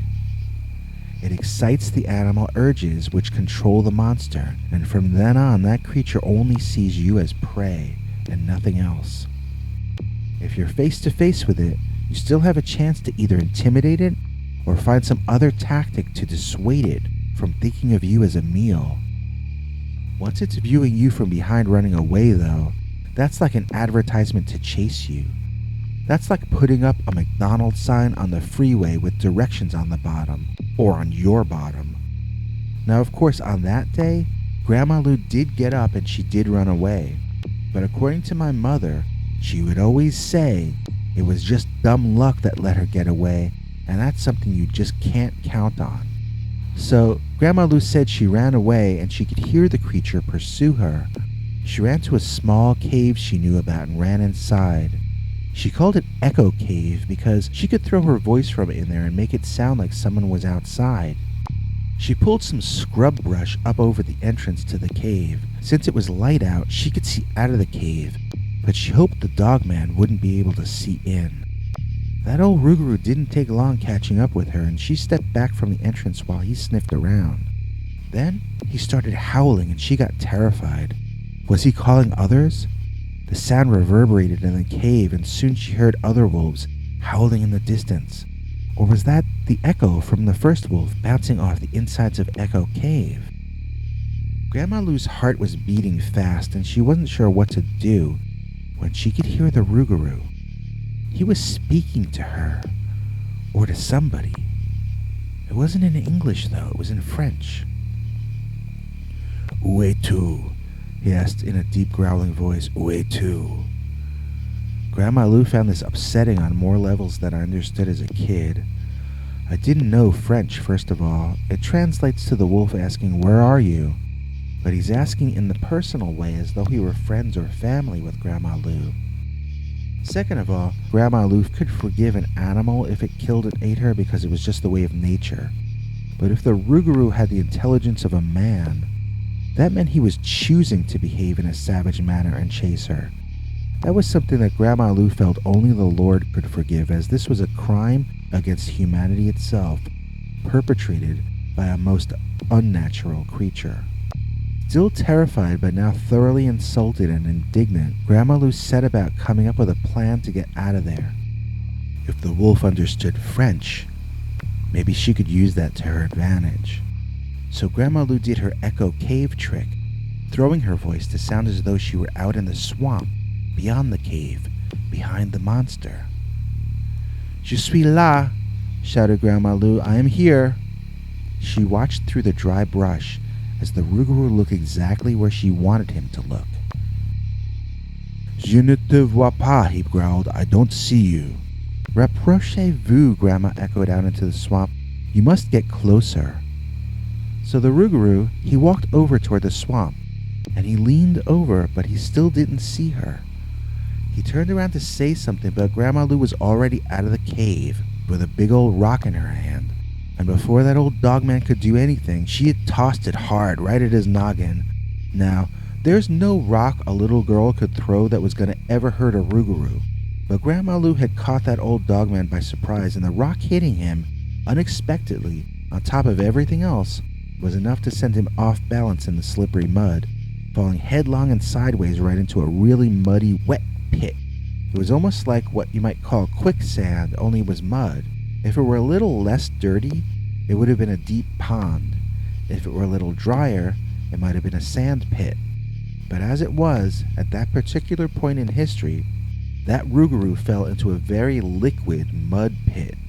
It made him slippery all over and gave him nothing to grab onto or use to get out of his situation.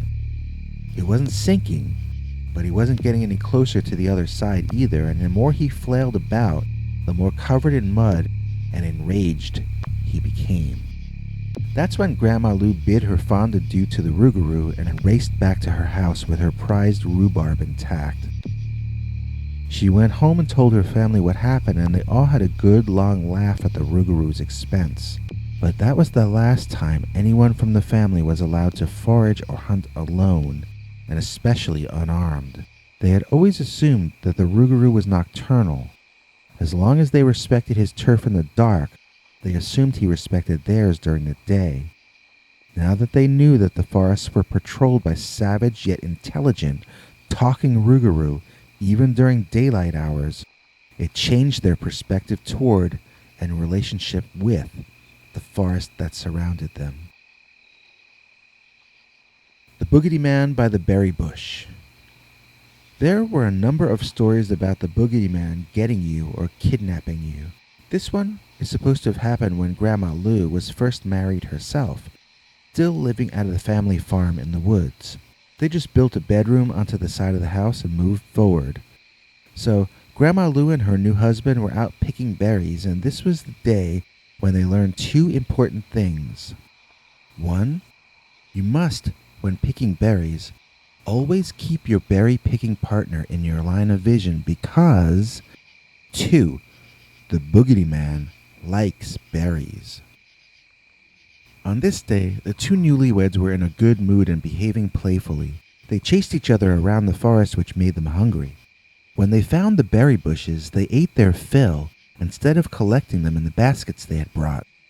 After playing and goofing off much of the day, they realized they'd need to be heading back soon.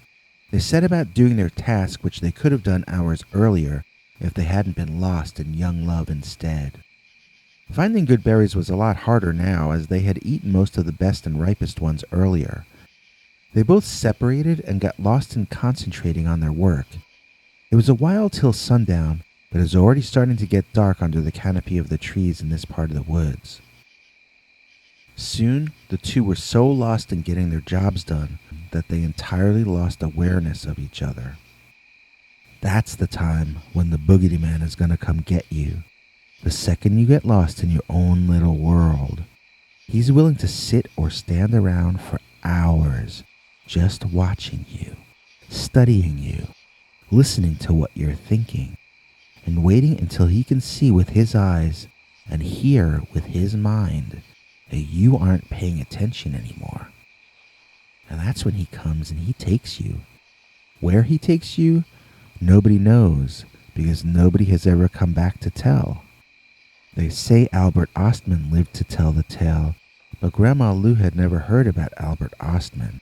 Grandma Lou never read a book in her life except for her Bible. So on that day, lost in her own world, Grandma Lou says it started to smell really bad, and she started giggling to herself, thinking that the berries must have given her husband gas.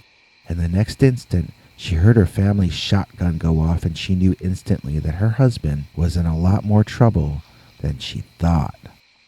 She came around the tree, running toward his side of the berry bushes, and almost ran smack into the Boogety Man himself, with her husband slung over his giant shoulder like he had a kitten up there or something.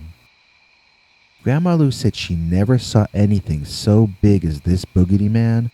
He must have been the granddaddy of them all. Even though she saw her own husband over this monster's shoulders, she knew she'd better respect him, and so she addressed him as Granddaddy Boogety Man, and he stopped to watch her curiously. Grandma Lou explained that he had her man over his shoulder, and she loved that man. She was carrying that man's seed, and without him, she and her baby both might not be able to survive.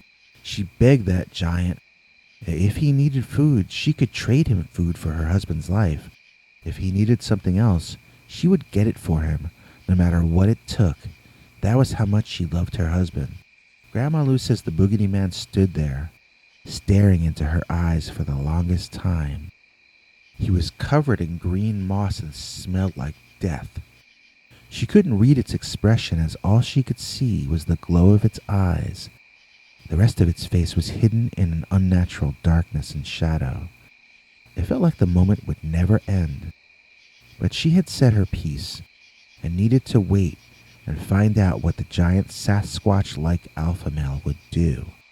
At great length, with extreme slowness and delicately, the creature gently laid her husband down at her feet. He wasn't moving, and Grandma Lou didn't know if he was alive or not, but she knew she would have to wait to check on that, as she was afraid to break eye contact with the immense beast just inches in front of her. As slowly as the creature had laid the man down, that's how fast he snatched up both baskets of berries and sped off into the forest, disappearing from sight almost like magic. I don't mean he disappeared as the Rougarou was said to have done in the earlier story. I mean that he left the scene so quickly, it was almost as though he had disappeared. Grandma Lou stayed with her husband until he woke up. He probably had a concussion or something, as they say he was never quite the same after that. Of course, he never saw a doctor about it, and nobody knows if it played into his early death before he was 30. But the one thing we do know is that from then on, the family would never allow each other out of each other's vision when going berry picking. Rougarou, the Night Owl. There was a story for young adults about staying out too late or breaking curfew. According to this story, the Rougarou is once again a full-time animal who lives in the forest and swamps, and although he is in most ways a natural being, he possesses some supernatural powers. For instance, if you have disobeyed your parents, the Rougarou has the ability to cause you to get confused on your way home. Instead of walking towards safety, you begin unconsciously making opposite turns. In one version of the story, the Rougarou makes the victim walk into a bad neighborhood where he is robbed. But in this version, which is alleged to have happened to a younger brother of Grandma Lou, the Rougarou hypnotized the brother to walk directly into the forest near the cave in which the Rougarou most liked to dine. He is supposed to have described the experience as not feeling as though he were under any control at all. He kept feeling like he was continuing to walk home, and he felt as though every turn and move he made was the logical one to get him closer to home. Even after he was in the forest at night, climbing over roots and under branches, he never thought that strange. He kept visualizing home on the other side of this next patch of woods, and he was in a good spirit and feeling chipper and alert throughout. He said that when he came into the clearing and saw the big dog across the field, even that did not wake him from his reverie. When he saw the dog stand up, revealing itself to be not a dog at all, but a strange hairy humanoid with a dog head, he said he grew very confused.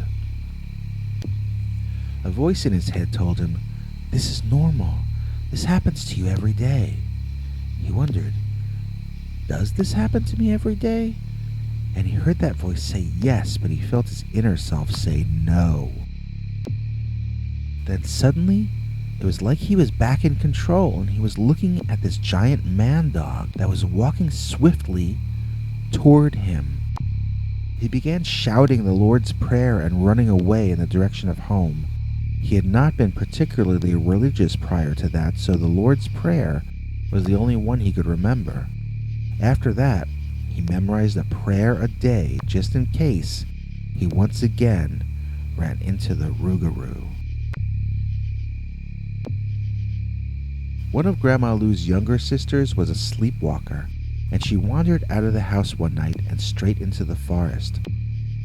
Grandma Lou realized during a trip to the outhouse in the middle of the night that her sister was gone. She alerted her dad, and the two of them went off into the forest with a lantern, shouting for the girl to wake up and come home. They wandered deep into the woods, and the muddy trail left a pretty clear impression of where she had gone. They could see her tracks, but even though they hurried along after her, they never saw her off in the distance, and it never seemed as though they were getting any closer. The tracks she left were not those of someone running, they were of someone strolling, so they should have already caught up to her. This was beginning to make them panic, and Grandma Lou said her father told her to go home. He sensed some kind of magic or badness here, and he wanted her to go home and be safe. While they were arguing about this, around these trees to their right, out walked Grandma Lou's sister, along with the Rougarou. They're both just walking next to each other like they're buds or something. The girl looks in a daze, and the Dogman kind of does also. Neither of them acknowledge Grandma Lou or her dad. They just kind of act like they're gonna walk on past them. Like they're commuters still not really awake from the weekend, heading to work but not really wanting to. Grandma Lou says her father just picked up her sister like she was a rug, flung her over his shoulder, and started running for home. Grandma Lou ran after, watching the old Rougarou, who just kept walking in the direction he was gonna walk in anyway. Mom said that was the only time Grandma Lou saw the Dogman act like that. She had a kind of crazy theory to explain it. Maybe the Dogman was sleepwalking too.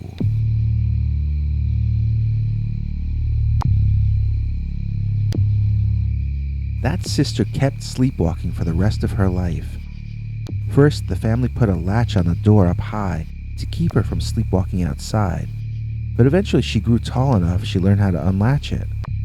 That time, she was eventually found asleep on a flat rock in the woods as though she were in bed.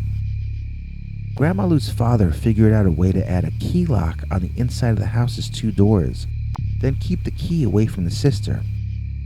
So she climbed out one of the windows and walked away into the forest anyway. That time she was found walking back and forth between two trees. When they caught up to her, she said she was ball girl at a tennis match and she couldn't leave. She was tiring out the entire family, but she never had any memory of it the next day. By the time she was marrying age, Grandma Lou's mother had matched the sister up with the son of a lady from church that she got along with. At first, the two young people got along fine, but a week before they were to get married, the sister went sleepwalking again. This time, Grandma Lou's dad had taken to locking all the windows shut from the outside before bedtime to keep her inside for the night. The next morning, the sister woke up in a tree almost 2 miles from the family farm. Nobody could figure out how she got there, and nobody could even figure out how she got out of the house. That event caused her suitor to lose interest. He said that a wife who won't stay in her husband's bedroom all night wouldn't make much of a wife at all. That sister grew old and never even tried to marry again. The family even called her the bride of the Rougarou behind her back. She grew ever more distant, and her sleepwalking progressed to the point where she had to be locked in her own special padded room each night to sleep in. Even though the Rougarou itself only appeared in the first of these sleepwalking stories, somehow he was blamed for, or at least associated with, her malady. Perhaps that was superstition, or perhaps they had an understanding of the Rougarou that modern city folk like me just don't possess. The Boogety Man under the bed. Grandma Lou had a nephew, Roger, who I actually got to meet once. I don't remember who he was the son of, but he was her nephew, Roger, and I called him Uncle. He told me a story about staying at the house to work on the farm and how he would see the Boogety Man every night in his bedroom. The story was that Roger would see the Boogety Man emerge either from under his bed or from the closet of the bedroom he shared with two of the other boys. It would emerge as a flat shadow being or a living shadow that moved along the wall or floor. It would go to the window, and where the shadow was flat on the wall, it appeared as a three-dimensional, Sasquatch-like creature when it was outside the window. He claimed he would try to wake the other boys, but they would never wake up. One time, he said, the Boogety Man even leaned in the window looking at him and put his finger across his lips as if to say, "Shh." He began to get used to it. After all, what did it matter if someone else used the underside of his bed during the day and he used the top side of it at night? Sure, it wasn't human, but other things have a right to live too. If it wasn't meant to be here, then God wouldn't have put it here.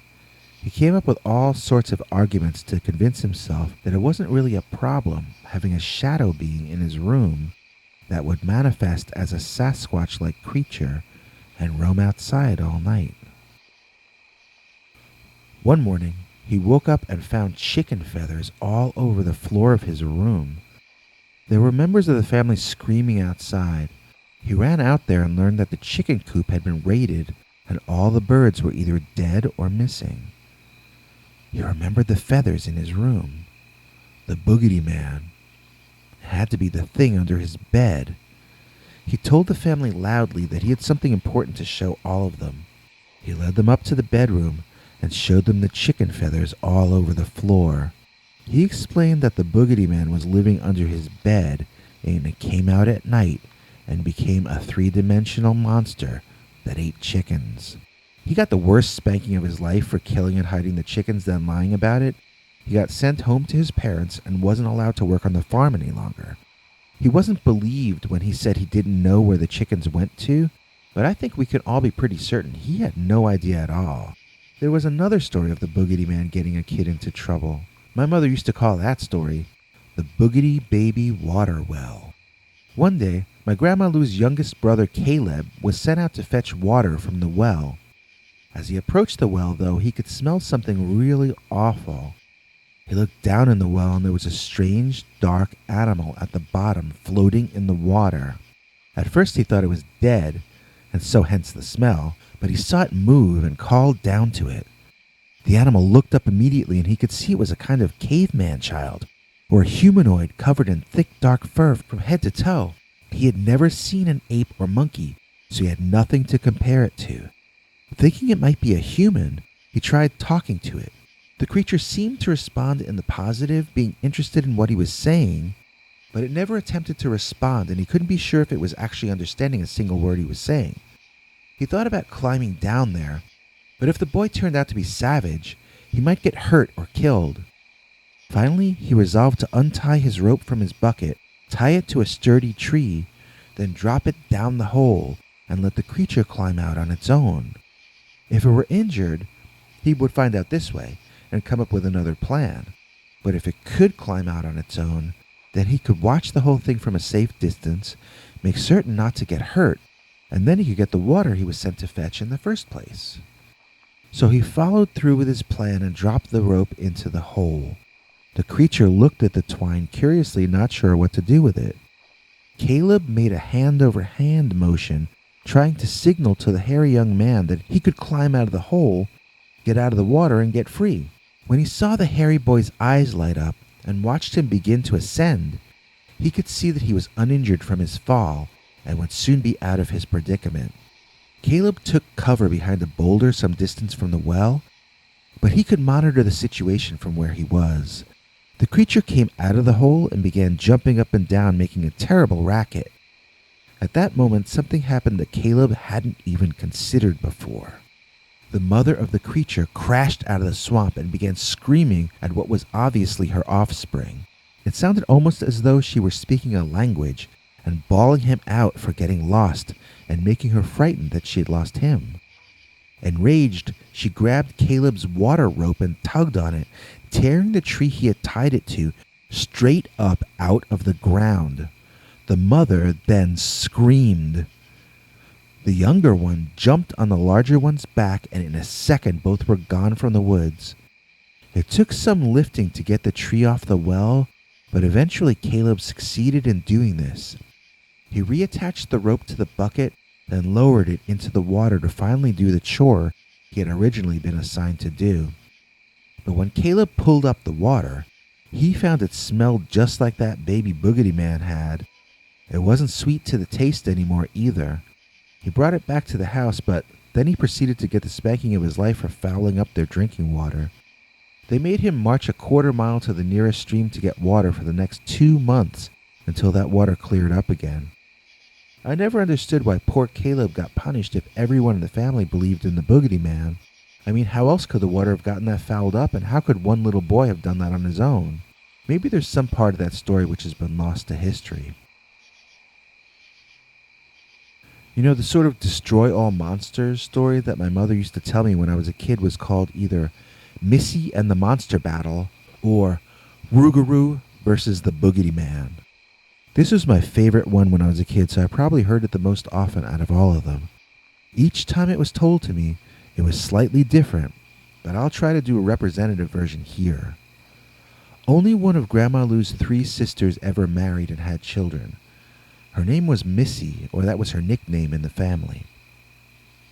Missy ended up moving out west where she met her eventual husband, but when she was a teenager, she dated some of the boys from the area. One night, she and her latest beau went driving and found a secluded place under a tree to park their car in the darkness and do what teenagers do. No sooner had they parked, though, when there was a loud crash on their car roof, which actually dented in on them. They thought the tree had fallen on them and were both screaming, unsure if they were about to be crushed to death. Everything settled down, and they could see the tree still standing next to them. They couldn't understand what had just happened, and they were too scared to move or speak. And then they saw the heel of the largest foot they had ever seen come down hard on the car's roof. The foot led up to a very hairy leg, but before they could comprehend all that, other foot came crashing down. It was the Boogety Man. It was a Sasquatch. It must have been in the tree when they drove up. Disturbed, it leaped down onto their car, and with only one more step, he was off the front of the hood of the car, walking away, carrying something in its arms. They could only see the creature from the rear, so they didn't have an angle to see what was in the monster's arms. He used both arms to carry it, so it must have been bigger than a bread box. Missy and her boyfriend sat there, not wanting to move until the creature was out of sight.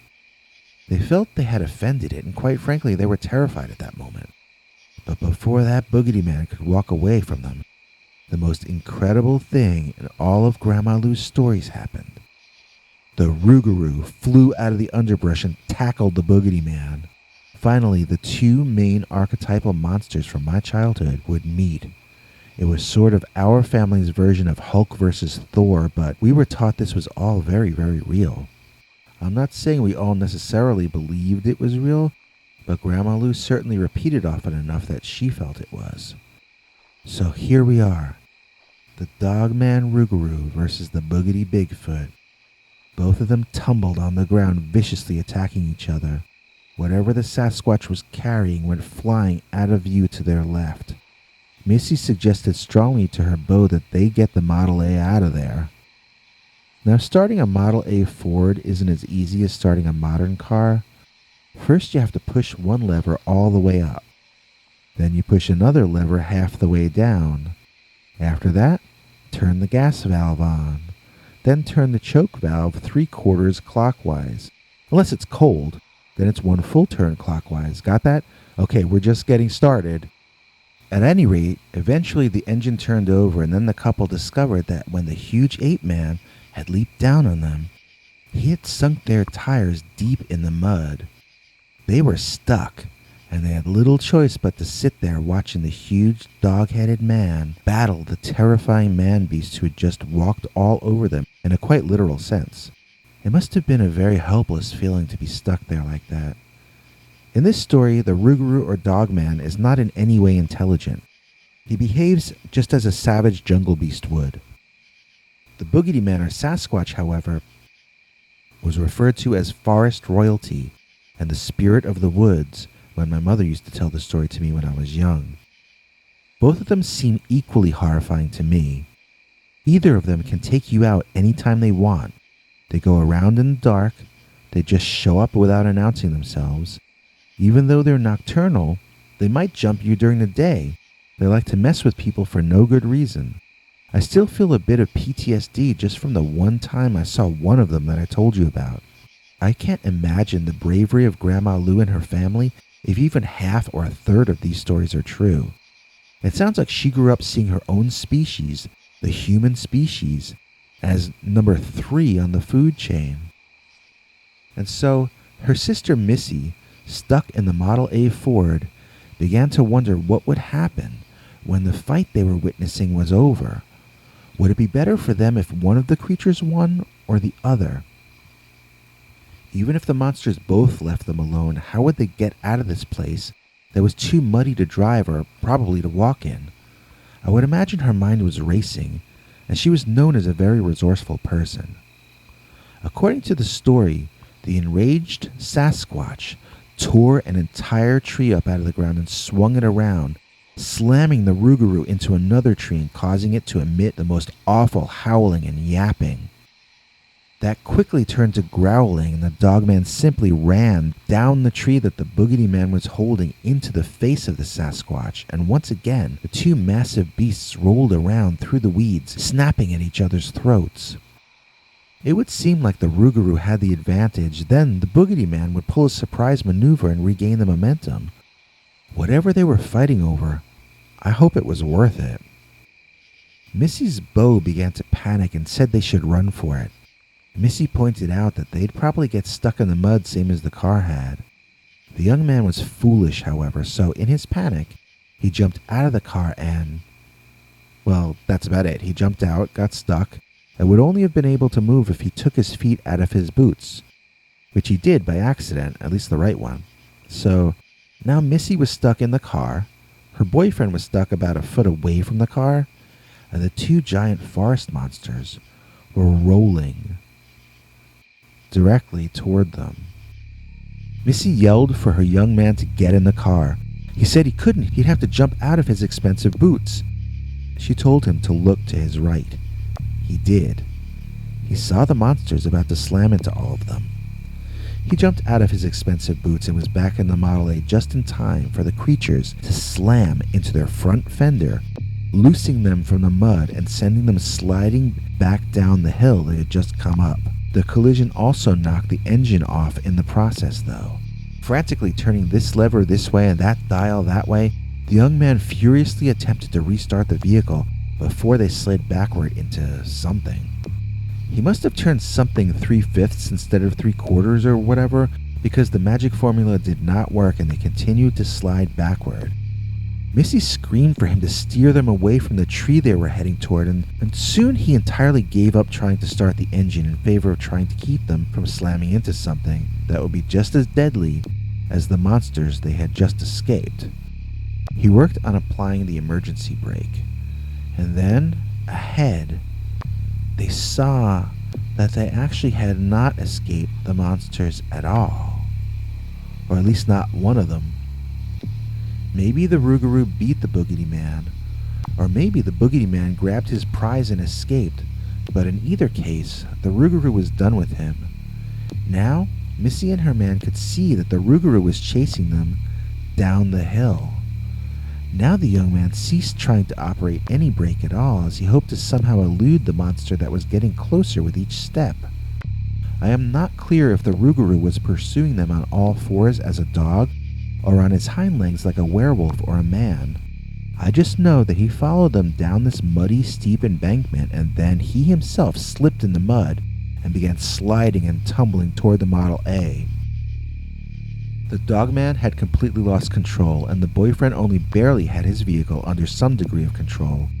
It was looking like they were heading for a huge smash-up into whatever was going to end up being at the bottom of the hill.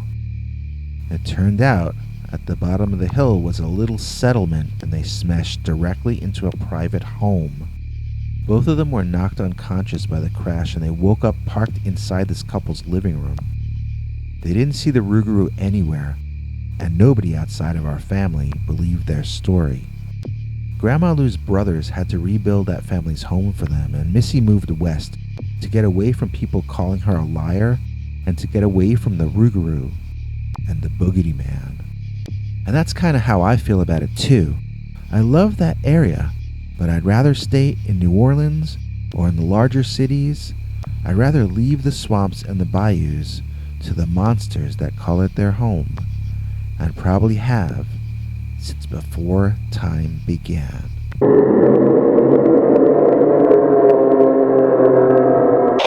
Do you have a scary story you want us to read on the show? Just call our voicemail hotline, 804-LIST-SCARY.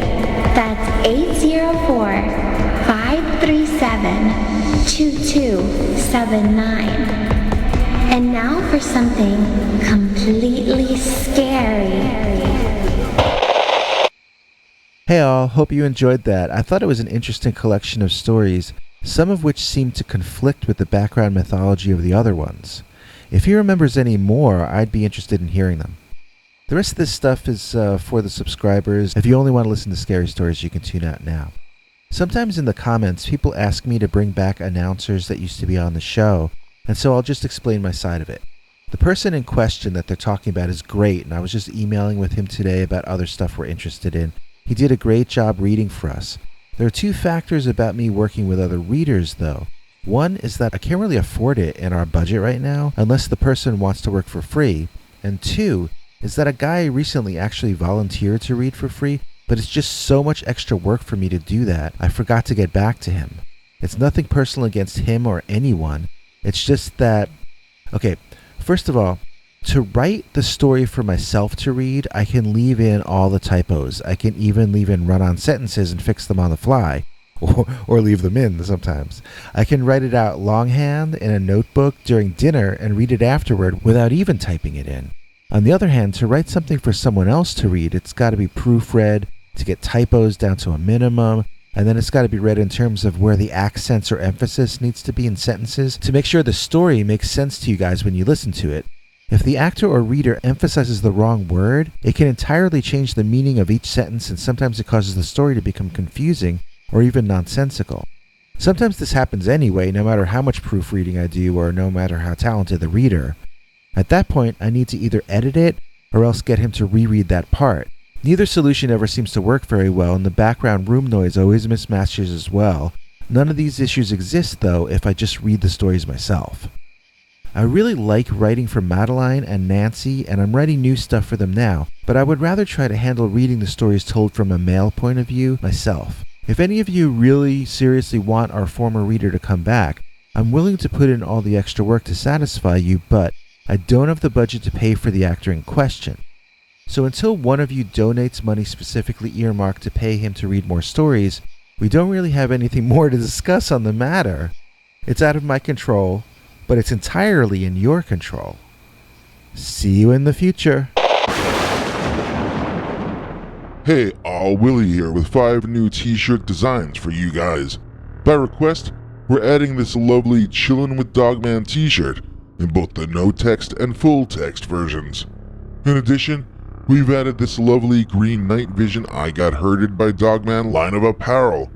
Not for you? How about my mother is a werewolf? I chose Dogman over my wife. Not to mention our original line of great t-shirts, including our best sellers, I Free to Capture Dogman, and I Know the Dogman is Real. Links are in the description, so check them out today. Before I did scary stories, I did these animated girls who sang songs that I wrote. They were popular in secret among certain people in show business, but they never caught on with the public. Actually, we had 60,000 Twitter followers at one point, but then Twitter became incredibly evil, and I just started doing scary stories instead. I still love those American girls, and I would revive them if the opportunity presented itself for certain. The good thing about an animated project is that you just need to find some new actresses and get back to work. The characters never age. This next episode, originally from August 9th, 2018, is introduced by our own Debbie American. Just that 3D animation of her in the beginning took the same amount of time to animate and render as the entire rest of the episode combined. Debbie sure is high maintenance, I'll tell ya. Without further ado, here's another 1 hour special. Take it away, Deb. This webisode has Dogman, Bigfoot, ghostesses, UFOs. So get your poppity corn, turn the lights off, and let's get started with the scary stories.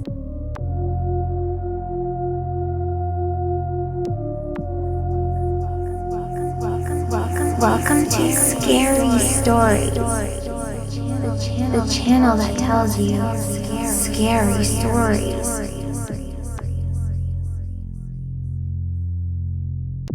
Scary Stories NYC presents adaptations of cryptid and paranormal encounters largely sent in by our listeners. We are not cryptozoologists or ghost hunters, and we have not investigated the veracity of any of these stories. We present this material for your entertainment and to help you open your mind to wonder. This episode, new stories read by Madeline Starr, Nancy Livonian, and me, Peter Bernard. Dogman drank from my swimming pool, as told to and read by Peter Bernard. Dear Scary Stories NYC, you have stories on your show about people trying to decide if Dogman is a real animal or some kind of mystical mumbo-jumbo hooey. I can answer the question for all of you once and for all. Dogman is a flesh and blood animal. How do I know this? Because I saw him drinking from my swimming pool. Let me backtrack a bit. My wife and I moved into her parents' home when they both got committed to an old age home. We're not committed, but whatever it's called. Anyway, we got their home, which is way out in the middle of nowhere but a nice piece of property. We decided to put in a swimming pool in the back and make it a place we could really enjoy. The closest neighbor is, I think, over a mile away, so we planned on taking advantage of our privacy and staying in or near the pool a whole lot of the time. Almost as soon as we filled it up with water, though, there was trouble of one sort or another. Every time we would try to relax, we would hear sounds in the trees or the brush that would freak us out. We had no fencing around the place at all, since we didn't think there was anything out there we had to be afraid of. We had sort of enjoyed the idea of being right there in nature. We didn't really understand what nature was. One day, nature came for a visit, and it wasn't cute and cuddly. Okay, what happened was this. I was up early that morning. I don't remember why. I was just randomly up early. So I decided to go out and do some maintenance on the pool. There had been some leaves and junk in it the night before, and I wanted to fish them out and check the chlorine levels, that sort of thing. So I had this pole with a net on it with me, and I strolled innocently out to the pool when I saw it. Something furry was at the other end of the pool, low to the ground, but clearly a large creature. My first thought was not, this is a dog or this is a bear, but my first thought was, this is a monster. At first glance, it looked like a giant furry centipede drinking water out of the pool. It was disgusting to see. Then it lifted up its dog or wolf-like head, and I wondered if this was some kind of canine. But I had never seen any wolf or coyote moving the way this thing moved. Could it be a chupacabra, I wondered? But then it reared up on its back legs somehow, really gracefully, but still horribly. It just looked so wrong there, like something that shouldn't exist. I can fully understand why someone would see one of these things and assume they were supernatural or paranormal or even a hallucination. But I know this was a real living, breathing animal because I saw it drinking from my pool water. Supernatural creatures don't need to drink, and if they do, it's not going to be chlorinated pool water. This was an animal, plain and simple. It was just the ugliest and strangest animal I had ever seen. And also the tallest. It had to be over 8 feet when reared up like that. I didn't hear it make any noise. It didn't growl. It didn't snarl. It didn't bark. It didn't even pant like a dog would normally do. It just kind of stared at me with these dead eyes, and I knew I was being told to back off. So I backed up a step or two, but for some reason the creature charged me anyway. I defended myself with the pool net stick thing and managed to deflect his charge. Then I just ran like crazy back to the house and inside. I don't think he followed me, because he definitely would have caught me. The speed and size of that thing was so impressive in both cases that I was completely at its mercy. I could only assume it wanted me to get away, because it's not like I'm a ninja fighter or anything. This was pure luck. We immediately contacted people about putting in an electric fence around the part of the property that we mostly live in. Just outside the perimeter of the fence are trap cameras every 20 feet. It's been a while, and we have only caught birds and deer and raccoons so far, but I remain confident that sooner or later, that Dogman is going to get thirsty for some of that sweet, sweet chlorinated pool water again. And when he does, I'll have proof once and for all that the Dogman is a real, living, breathing animal. Did you know you can become a Scary Stories NYC paid subscriber for as little as $3 a month and get to hear secret scary stories that the public never gets to hear? It's true. Go to peterbernard.com to find out more. The Urban Exploration Dogman Story, as told to Peter Bernard, read by Madeline Starr. My husband and I used to like doing the urban exploration thing back before we were married. We mostly did it with fairly organized groups in the beginning. Toward the end of our Urbex period, though, we started going alone, just the two of us, into places we hadn't really researched as thoroughly as we might have. Because we had been lucky and never had any trouble, we had started to feel all-powerful. We got reckless, and we were unprepared. Of course, nobody is ever really prepared to go urban exploring and come across a Dogman. We had decided that we would check out that abandoned mental hospital in Brownsville, Pennsylvania. There are photos of it online. It looks like a horror movie. We thought it would be fun to walk through a real-life horror movie. We probably didn't deserve to be as lucky as we were that night. If I were you, I would not try something like this. The interior of this place had just been left as is when it closed in 1985, so it had all been decaying and gathering dust ever since then. There are rumors of ghosts. Given the terrible conditions reported here over the years, I'm sure a lot of human drama played out inside those walls. Once we were there, it didn't feel like a fun place to go anymore. It felt like we were disrespecting the pain of a lot of people, most of whom never did anything wrong to anyone. I could tell my husband wasn't as happy as he thought he would be either. We had come all this way and were both the types to finish what we start, so we pressed on as though everything were fine. Some of the hospital is decrepit, but other parts are actually collapsing.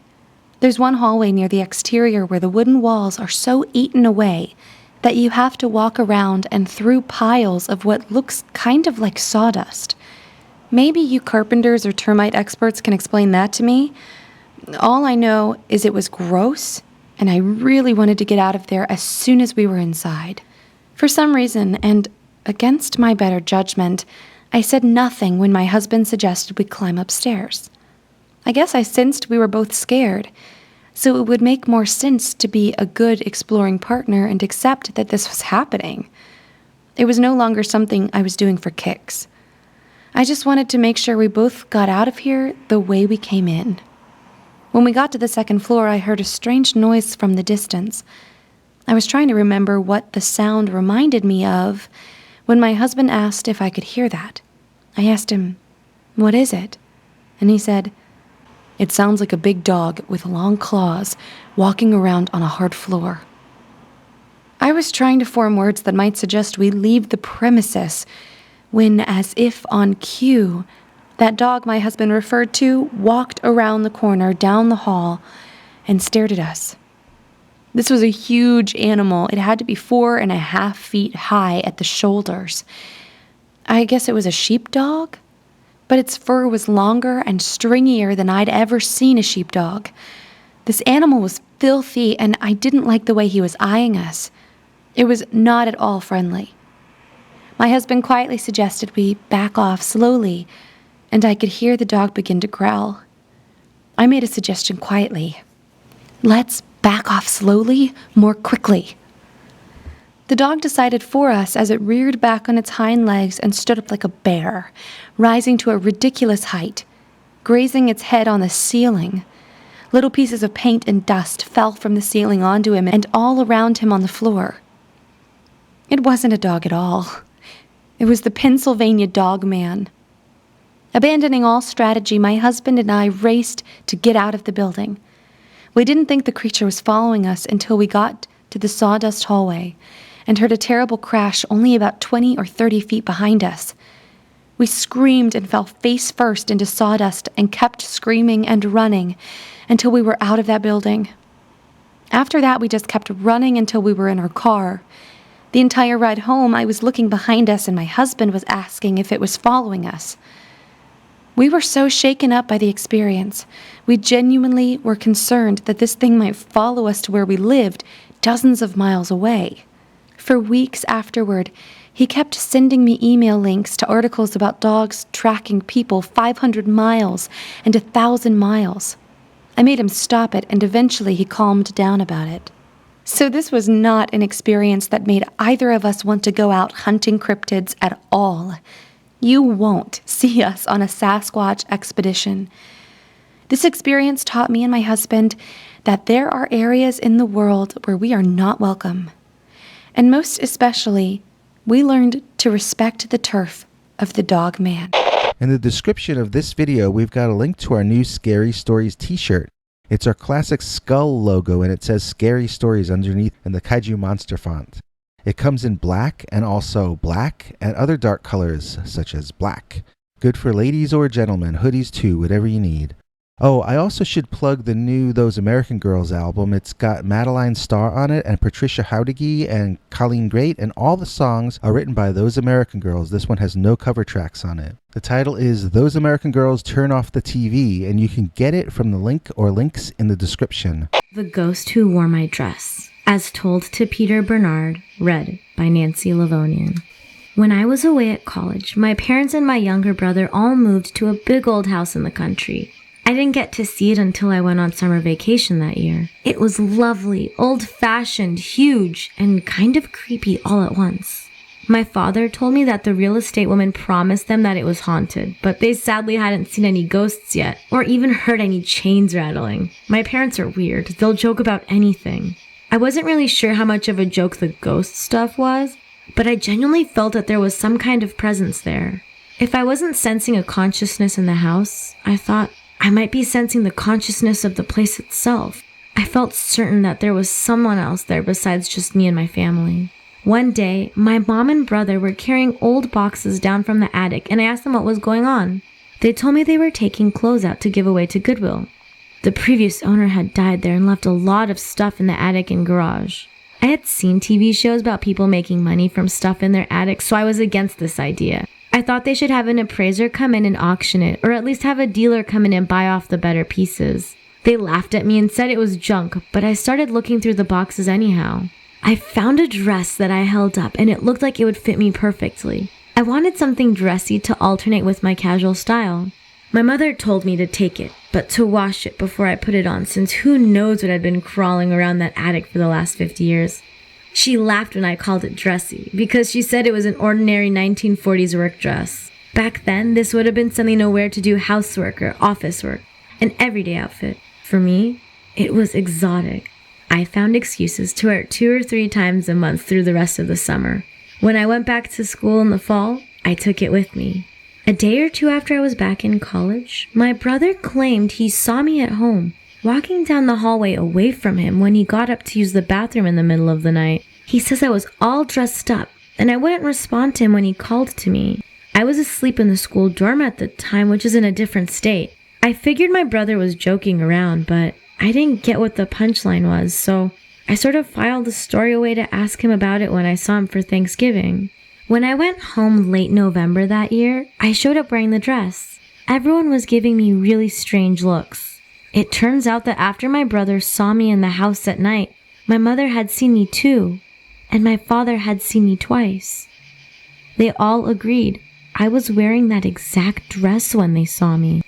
The situation was clearly not a joke. All 3 of them seemed extremely disturbed by what had been going on for the last couple of months. They put forth theories that I was dreaming, and the dreams were visible to them.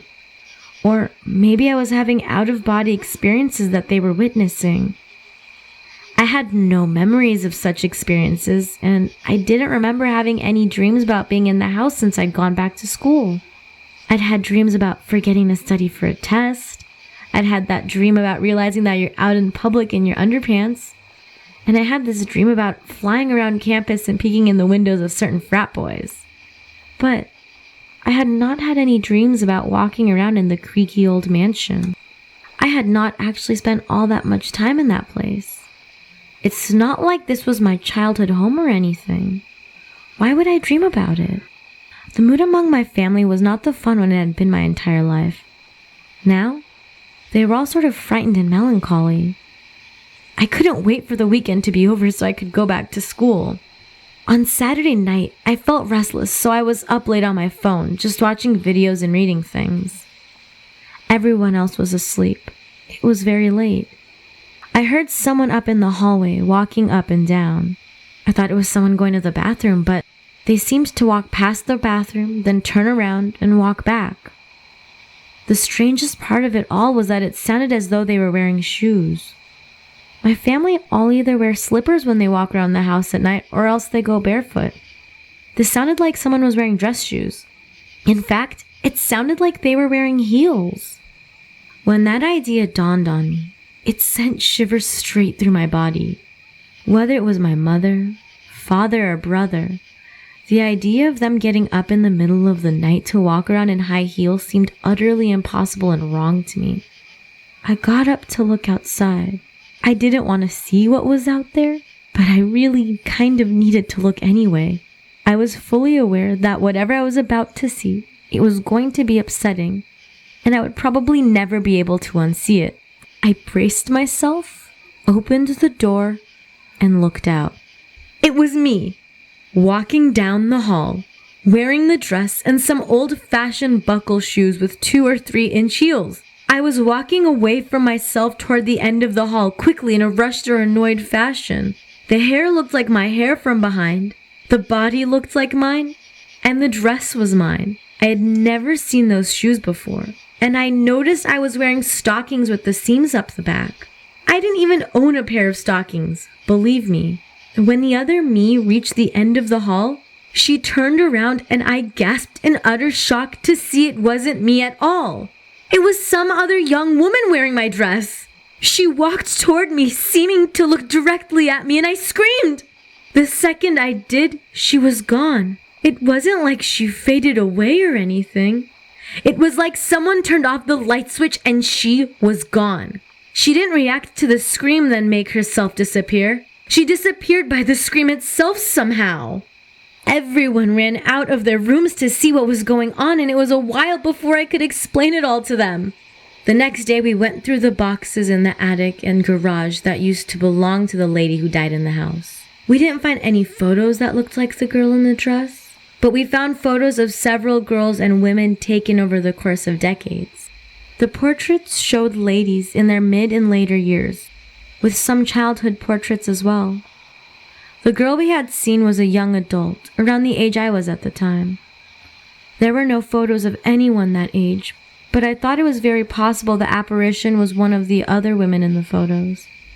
I had to go back to school, so I asked my parents and brother to follow up on this for me and find out more about the woman who used to live in that old mansion. They never did. I called their real estate woman, who was impatient with me and offered no leads. I Googled to find local historians in the area who might know something, but it seemed the house and the family were forgotten by time. I got some names, but no more photos or real information. To this day, it remains a mystery to all of us who the girl that walked in the hallway was.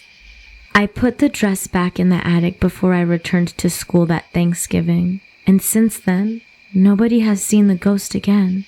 Don't ask me why I did that, and don't ask me why it all seems to have settled the spirit, because I have no idea what any of this was all about.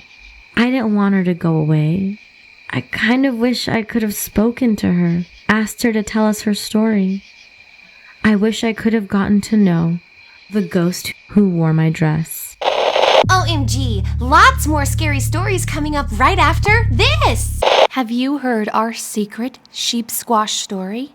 If you were a paid subscriber, you would have. I'm about to record a story that our subscribers will hear a full week before any of the rest of you.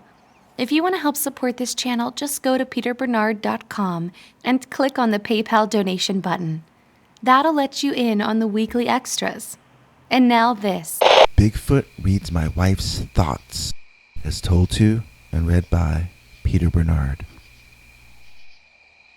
Once upon a time, I was a happily married man, and then Bigfoot moved into the neighborhood. My wife and I had been married 5 happy years when we were able to afford moving out of our apartment and into a small house at the edge of the suburbs near a forest. It was a new development only built in the last few years, and we were the only people living for miles around, since our house was one of the very first ready for sale. During the days, we could hear construction coming from every direction as the forest gave way to our new community. At nights, though, all the workers were gone, and it was just us and all the animals. I imagined them all angry at us for displacing them from their homes. I thought to myself that even the ones who hadn't been displaced probably knew some other squirrel or bird who had lost their home to encroaching humanity. I felt kind of bad about it when we first moved in. Then, as I said, Bigfoot dropped by one day. It was one evening, actually. I was taking out the garbage when I saw a man standing on the edge of our property by the trees, just staring at me.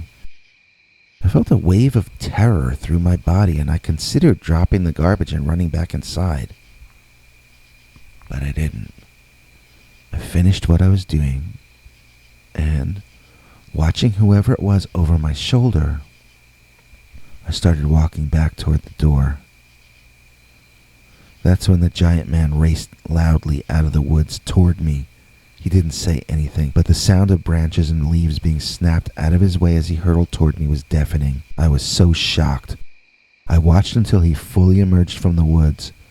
What I saw in that split second caused me to turn tail and run like I had never run before. It was a man, all right, but he wasn't wearing any clothes, and he was covered in straggly hair. I never saw anyone that tall before in my life. He was literally a giant of some kind. He did not look at all like the Patterson Sasquatch you can see on YouTube. He looked like a giant, covered in straggly hair. His face reminded me most of those Japanese monster movies from the 60s or 70s when the giant hairy monsters would fight. I don't remember what those movies were called, but that's the closest thing I can compare it to. Like a kind of a human face, but also not like that at all. And just huge, immense, 8, 9, 10 feet tall. It looked like a great athlete with some kind of pituitary problem.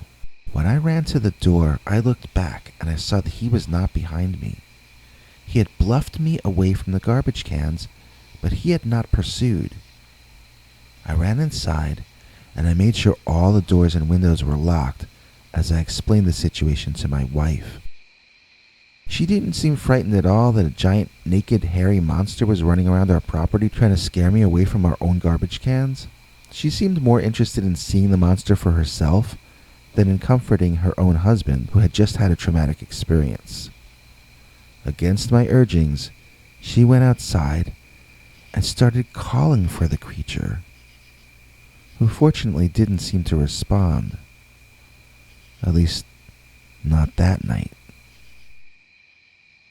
In the morning, there was a weird thing on the front door step. It was some kind of tiny spotted bird egg, and it was wrapped in tiny twigs at its base, interwoven with each other, that caused the egg to stand up. Okay, so my wife at once assumed it was Bigfoot leaving her a gift. That was the end of our marriage, really, even though it stretched on for another 7-8 months before I left for the city. My wife was lost to me, spending her days in the woods waiting for Bigfoot, baking pies to leave in the forest for Bigfoot, and each time receiving a strange little gift from nature on the front stoop when she woke up each morning.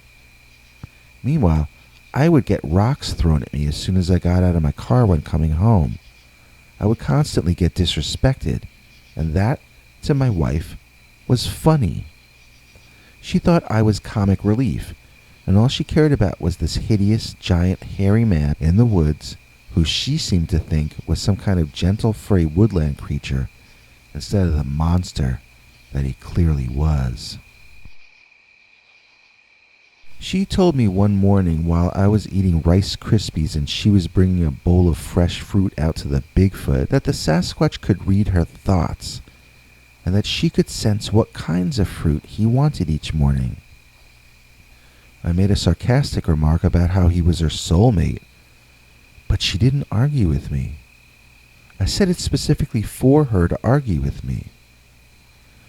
Staying there as second banana to an ape creature was humiliating, so as I said, I returned to the city getting myself a new apartment. My wife and I never formally divorced as I wasn't sure Bigfoot stole my wife's attentions was a legal reason for separation. But still, I thought of the marriage as having ended long before I left our forest home. So, when 3 or 4 years later my wife suddenly turned up at our door with luggage and no explanation, I was more than a little surprised.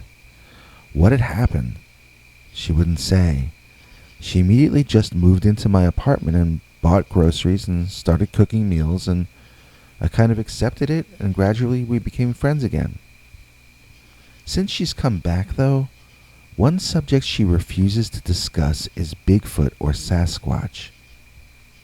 She won't discuss the one that was on our property, and she won't broach the subject even in a general sense. When a Bigfoot show comes on TV, she runs over to the remote control and changes the channel. I kind of feel she owes me an explanation. I think I deserve to be told why she came back to me and rejected the Bigfoot who could read my wife's thoughts. The UFO noticed me noticing it, as told to and read by Peter Bernard. Have you ever seen a UFO? If you say you think you saw a UFO, then unless you have suppressed memories, you probably did not. When you see a UFO, at least when you see the kind of UFO that I saw, it's unlike any ordinary experience. It's not like seeing a helicopter or a plane, not even a helicopter or plane from another planet.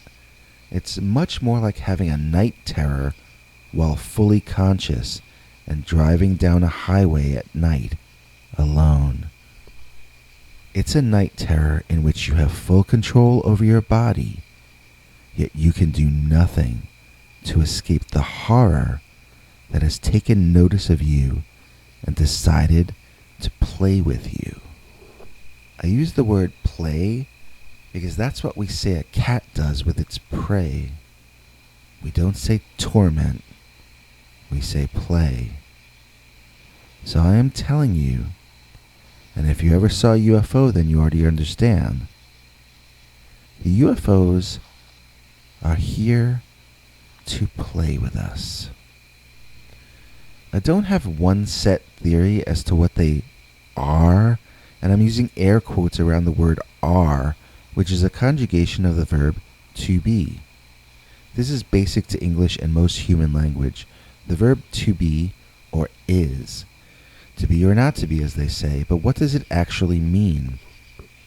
Now I sound like Bill Clinton saying that things depend on what the definition of is, but in fact that is exactly the point I am trying to make. Most often when we say something is something else, do we really mean that? Magritte was a famous painter who once painted a painting of a pipe. Then he wrote on the painting, "This is not a pipe," in his native French. Robert Anton Wilson informs us that the painting of the pipe is like the menu describing a thick, juicy steak. Even though you point to the steak listed on the menu as you order, you don't actually want to eat what you're pointing at. The description is not what is being described, and the map is not the territory itself. This comes into play in many modern social media arguments in which one side will say the other side is this or that horrible thing. Once they have declared this publicly, they think that now the other person magically is what has been described like transubstantiation in church on Sunday. After that, the person we now magically have declared to be bad is no longer entitled to basic human dignity, and now we can do anything unethical or illegal to them that we feel like, and expect to be congratulated for our misbehavior. All of this insanity because no one has ever taught these people what the meaning of is. So for this reason, I want to be very precise in this next part. The UFOs don't exist like we do, or like we think we do at least. It would be wrong to say they are or are not anything. It would be incorrect to say that the UFO enigma is this or that. It has forever changed its appearance, and I would guess from my personal experience that it always will continue to. Now, after that long but necessary preface, I would like to tell you about my memories of what actually happened to me. I was driving at night down Trenton Road in New Jersey, heading south to Hamilton through a heavily wooded area. At first I thought there was a full moon out, and my heart skipped a beat when I noticed that the moon started moving. It wasn't the moon after all, but some sort of strange light in the sky. It was moving in the same direction I was, slowly, like a blimp. I wondered if it were some kind of hot air balloon, so I pulled off to the side of the road and I got out my binoculars to try to have a closer look. It took me a while to get the light in the view of my binoculars, but when I did, I got the strangest sensation that, for lack of a better way to describe it, I'll call the sensation of getting noticed. It was as though my act of looking at the light through the binoculars alerted the light that it was being looked at, and then it noticed me noticing it. That was a terrifying moment for me. I never felt so tiny before. I remember when I was a kid, noticing a housefly and swatting it. I was the best in my family at swatting flies, and so I was encouraged to practice my craft as much as I wanted by both my parents. As I looked through those binoculars that night, I suddenly felt that I had become the annoying housefly, and that I was about to get swatted. I remember being amazed that it seemed to only be a light, that there was no spacecraft or hot air balloon behind it. It was just a very bright light, that for some reason did not hurt my eyes to stare into. And then, no sooner had that thought passed through my mind than I started noticing details within the light. It seemed to solidify and now appear less like a light and more like a very bright version of the Death Star from Star Wars, spherical in shape but endlessly detailed all over its surface.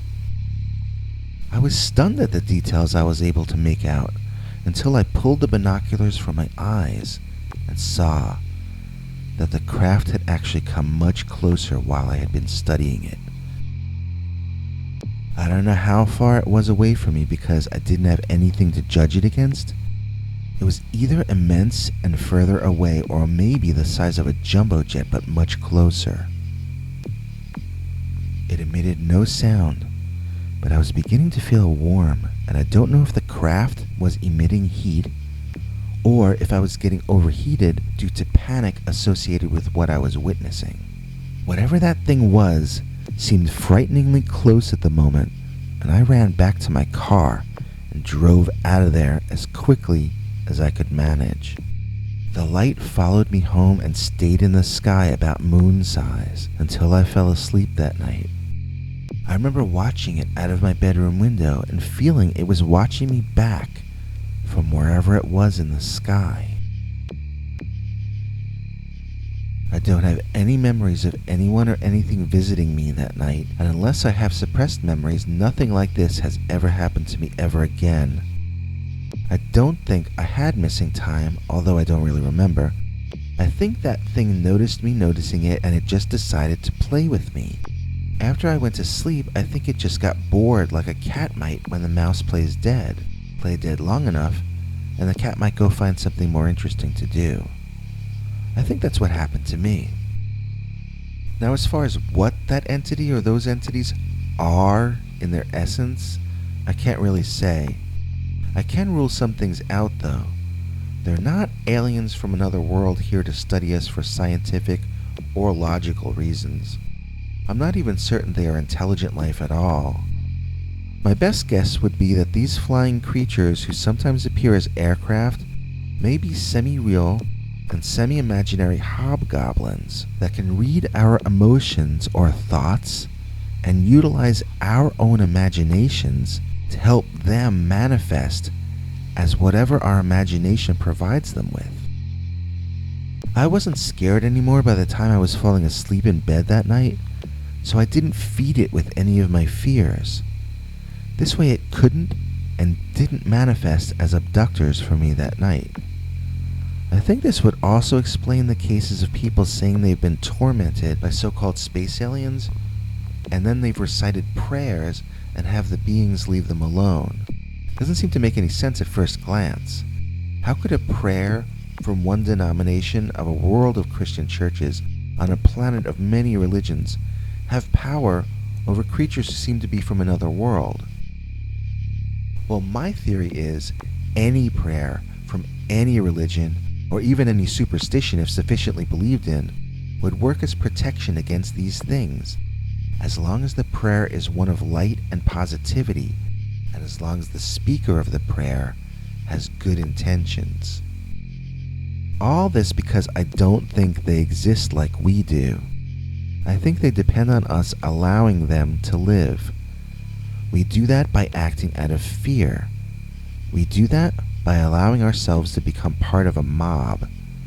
We give them strength by allowing ourselves to hate other people or to act out of violence or intolerance. When we give them back peace or love, I think they retreat into the dark reality they sprang from. And I don't think that's a place in the sense that Earth is. I think those things come from something much closer to an idea than a physical location. And I think keeping ourselves in the ideas of namaste and treating everyone else as though they were ourselves starves these entities. So that's my worldview and my opinion on the subject of UFOs. I think it's pointless to wonder where they are from or what their purpose is here.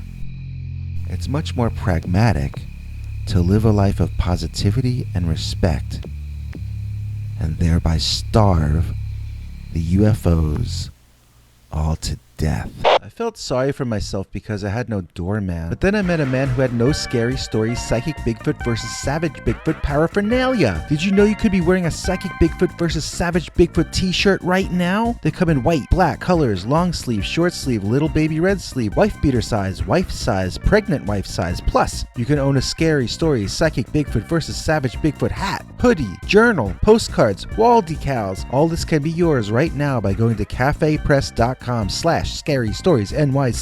Link is in the description. There's a flying man living on my neighbor's roof, as told to and read by Peter Bernard. Dear Scary Stories, I live in Manhattan on the Upper West Side. Recently, I've noticed that just before dawn, on the roof of the buildings across the street from me, something the size of a man comes out of the darkness somewhere that I cannot see, and he flies off into the early morning using large bird or bat-like wings. The time that this happens is always before there is much or any light in the sky or above the level of the street lamps. My building is about the same height as the building in question, so I am slightly below the level of their roof and can't see most of what happens on it. One morning about 6 or 7 weeks ago, I was up with insomnia and just staring out at the night. Very little moved, and cars only drove by maybe 4 or 5 times in an hour. So when there was some kind of something moving around on the roof across the way, it caught the entirety of my attention. Then, quick as a wink, a man, or something with the same basic silhouette as a man, jumped up on the ledge of the building, poised as though he were about to jump. I looked on with a feeling of horror and helplessness, not wanting to see this man do what he seemed to be thinking about doing. I wondered what my responsibility was in the moment, and I realized I should call the police at once.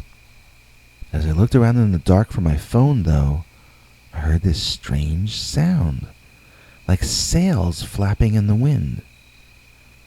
I had sailed a little with my aunt and uncle when I was a teenager, and this sounded like the sound of sails on a windy day.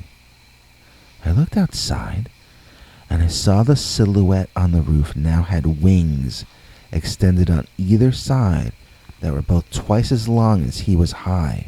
Just impossibly long wings. I don't know where he'd been hiding them the last time I looked at him. The winged figure took off straight up into the air and out of my view. In fact, I hurt my neck trying to look up as fast as it flew, and I'm still taking aspirin for it ever since then. So, I can truly say that this monster has literally been a pain in the neck for me. I've seen it on 2 other occasions. One time, I tried to take pictures, but it's too dark when it's there, and my flash doesn't seem to work on things that far away. I don't know anyone who lives in that building, but I feel like maybe I should contact the super or something. Then again, I'm thinking maybe I should alert the cops or the media instead. What if I talk to the super or landlord and it turns out he's the flying humanoid?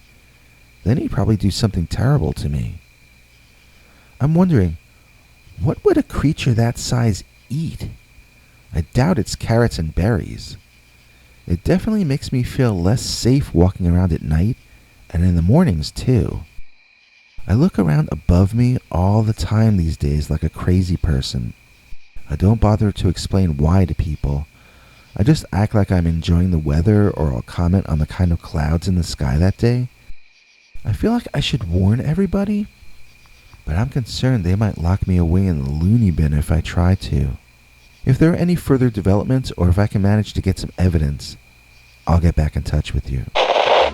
Check out the audio podcast version of Scary Stories NYC, now available on iTunes, Stitcher, Google Play, and other popular podcatchers.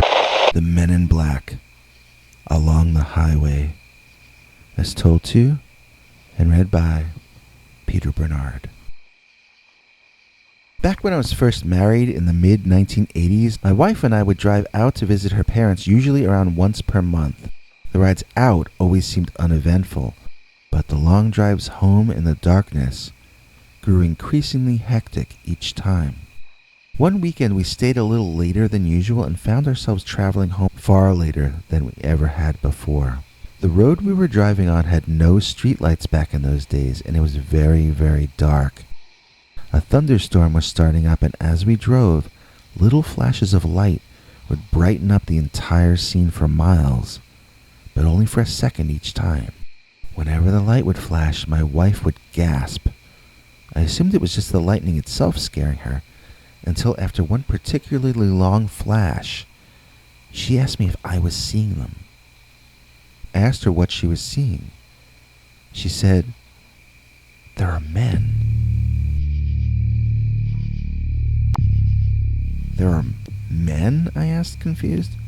She insisted there were businessmen standing by the forest, or sometimes in the trees of the forest, and that each time the lightning struck, she could see another one of them, standing in a place it made no sense for a businessman to be standing at midnight in the middle of nowhere. I could tell she was genuinely frightened, but I hadn't seen any of these men myself, and I didn't know what she was talking about. Suddenly she screamed and pointed in front of us. There was a roadblock up ahead. The night seemed foggy, although I was just noticing this fact as we pulled up on the roadblock coming out of the mist. I could see the silhouettes of men and some flashing lights emerging from the foggy night, and I slowed the vehicle down. "Don't slow down," my wife said under her breath. "Keep driving." She was a nervous wreck. She was sweating and shaking and genuinely unnerved. I told her I had to stop and see what the problem was. I slowed the car down to a stop and rolled down my window. A figure emerged from the fog and walked over to the driver's seat window. He appeared to be some official-looking person in a dark suit and an old-fashioned hat like Clark Kent used to wear in the old black and white Superman show. He flashed a badge at me too quickly for me to read it. My wife was openly crying as she sat next to me. The man asked me where I was going. I said home. He asked me where I was coming from. I said my wife's parents' place. He asked me to wait and walked back into the fog. My wife urged me to drive away before he came back. I told her I couldn't do that. I'd get in trouble with the law. She told me these men did not represent the law, and I just gave her a look. She was acting like she was hallucinating. I never saw her like this before, and I was genuinely getting nervous that she might need medical attention that night. She told me this guy was just one of the men she'd been seeing in the forest all night. She was certain he was not any kind of government official, and just as positive that we were in grave danger as long as we remained stopped there. The strange man in the suit emerged again from the fog and informed me that those two locations did not show up on their equipment, and that I needed to provide state names or perhaps a zip code or GPS to help them track down the 2 points on the map. Now I was looking both at the man and my wife, wondering if they had all gone crazy. Was the guy really telling me that he had inserted the word home into his map system and expected to be handed back a specific geographical location? This was disturbing to say the least. His behavior was utterly illogical. Annoyed, I told him exactly that. He wasn't making sense, and if he didn't make a point very soon, I was going to just drive on and continue home. He perked up at the word home and asked me if perhaps I'd meant Rome or gnome. I had meant neither. Apparently flummoxed, the man at great length told me to drive on to the next checkpoint. My wife openly sobbed at his words, and I didn't understand why. We went back to driving, and my wife was a complete mess, sobbing that we had to get off that highway. I agreed to take the first exit we came across, but 10 minutes passed and we saw no way off the road. Then, up again, Off in the foggy distance, we saw another roadblock. With my wife screaming and literally hitting me on the shoulder, begging me to keep driving, I pulled over to stop and talk to this new group of men. Another man emerged from the fog and walked toward the car. He looked exactly, and I mean exactly, like the last man who had come to talk to us. I gasped, thinking it actually was the same man, but when he spoke to us, his voice was slightly different from the previous man. He asked me for my driver's license, which I produced for him. He asked me how to pronounce my last name, which is actually a very common one. It made little sense to me that he had never heard my name before. I pronounced it for him 3 times, but he seemed dubious and seemed to be concerned that I was making things up. He leaned down into the window and stared at me, then at my wife. When he did so, I could see his face clearly for the first time, and I saw that his eyes were incredibly dark. Either the whites of this guy's eyes were really small, or maybe they were non-existent. I had never seen anyone with eyes like that before. I looked to my wife to see if she noticed, but she was full out bawling by this point and not making eye contact with anyone. The man handed me back my driver's license, then told us to wait there and walked back into the fog. My wife urgently shouted at me to drive. I was still concerned I might be breaking some law if I did so, and that we might be shot at or something. My wife asked me if I had seen the man's eyes. I said yes. She said, "Those are not the eyes of a human being." And she got my full attention. I looked at her, and I was about to tell her she had lost her mind.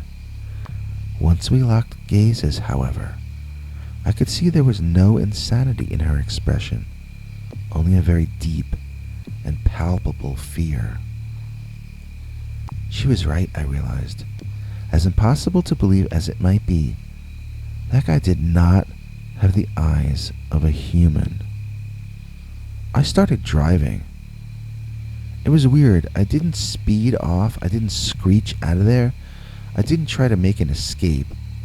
I just started driving at a normal speed, as though it were an afternoon in the spring, and we were going for a drive to get some fresh air. Except it was the middle of a night where a thunderstorm always seemed to be off in the distance, apparently approaching around each new bend in the road, yet never manifesting. And so we drove in silence. I don't think either of us understood what was happening, but at least we finally agreed that something was in fact happening. At length, there was another roadblock in the highway up ahead. I began to slow down, but my wife said no.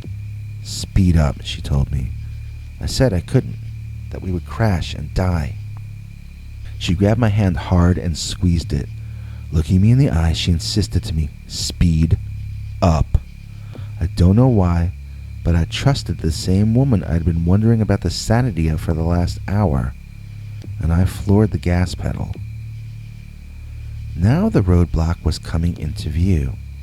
It was a line of men standing in front of a car or some vehicle that was parked on the road, shining its high beams right at us. We were going to crash, and we were not going to survive. My instincts told me to slow down, but the next thing I knew, my wife's foot was on top of mine, pushing down on the gas pedal and causing me a lot of physical pain. We sped up as we came upon the roadblock, and I saw my entire life flash in front of my eyes. It was like I was seeing everything playing out once more in great detail, like hours and hours and days and months and years of detail, all in the last second or two before impact with the men and the vehicle was going to end everything for me permanently. And then we drove right through the roadblock. I mean to say, we drove right through where the roadblock appeared to be, but we never hit anything. And looking in the rearview mirror, there was no roadblock behind us either. It wasn't there at all. My wife was a hysterical mess at this point, and my eyes were tearing up, making it hard to see.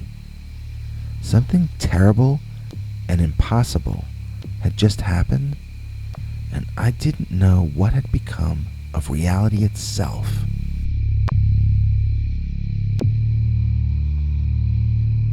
We drove home uneventfully, and that was the end of the weirdness. There was nothing else strange that happened, either that night or any night after. The next month, her parents came to visit us, and we moved out of the state shortly thereafter. Nothing like this has ever happened to us in all the decades since that night. And so we never did find out what actually was happening. That night, we got harassed on the lonely old highway by team after team of the Men in Black. My friend Tim Beckley, the UFO researcher and publisher, tells a story about one of the first times he ever went on location to interview people about a reported UFO sighting.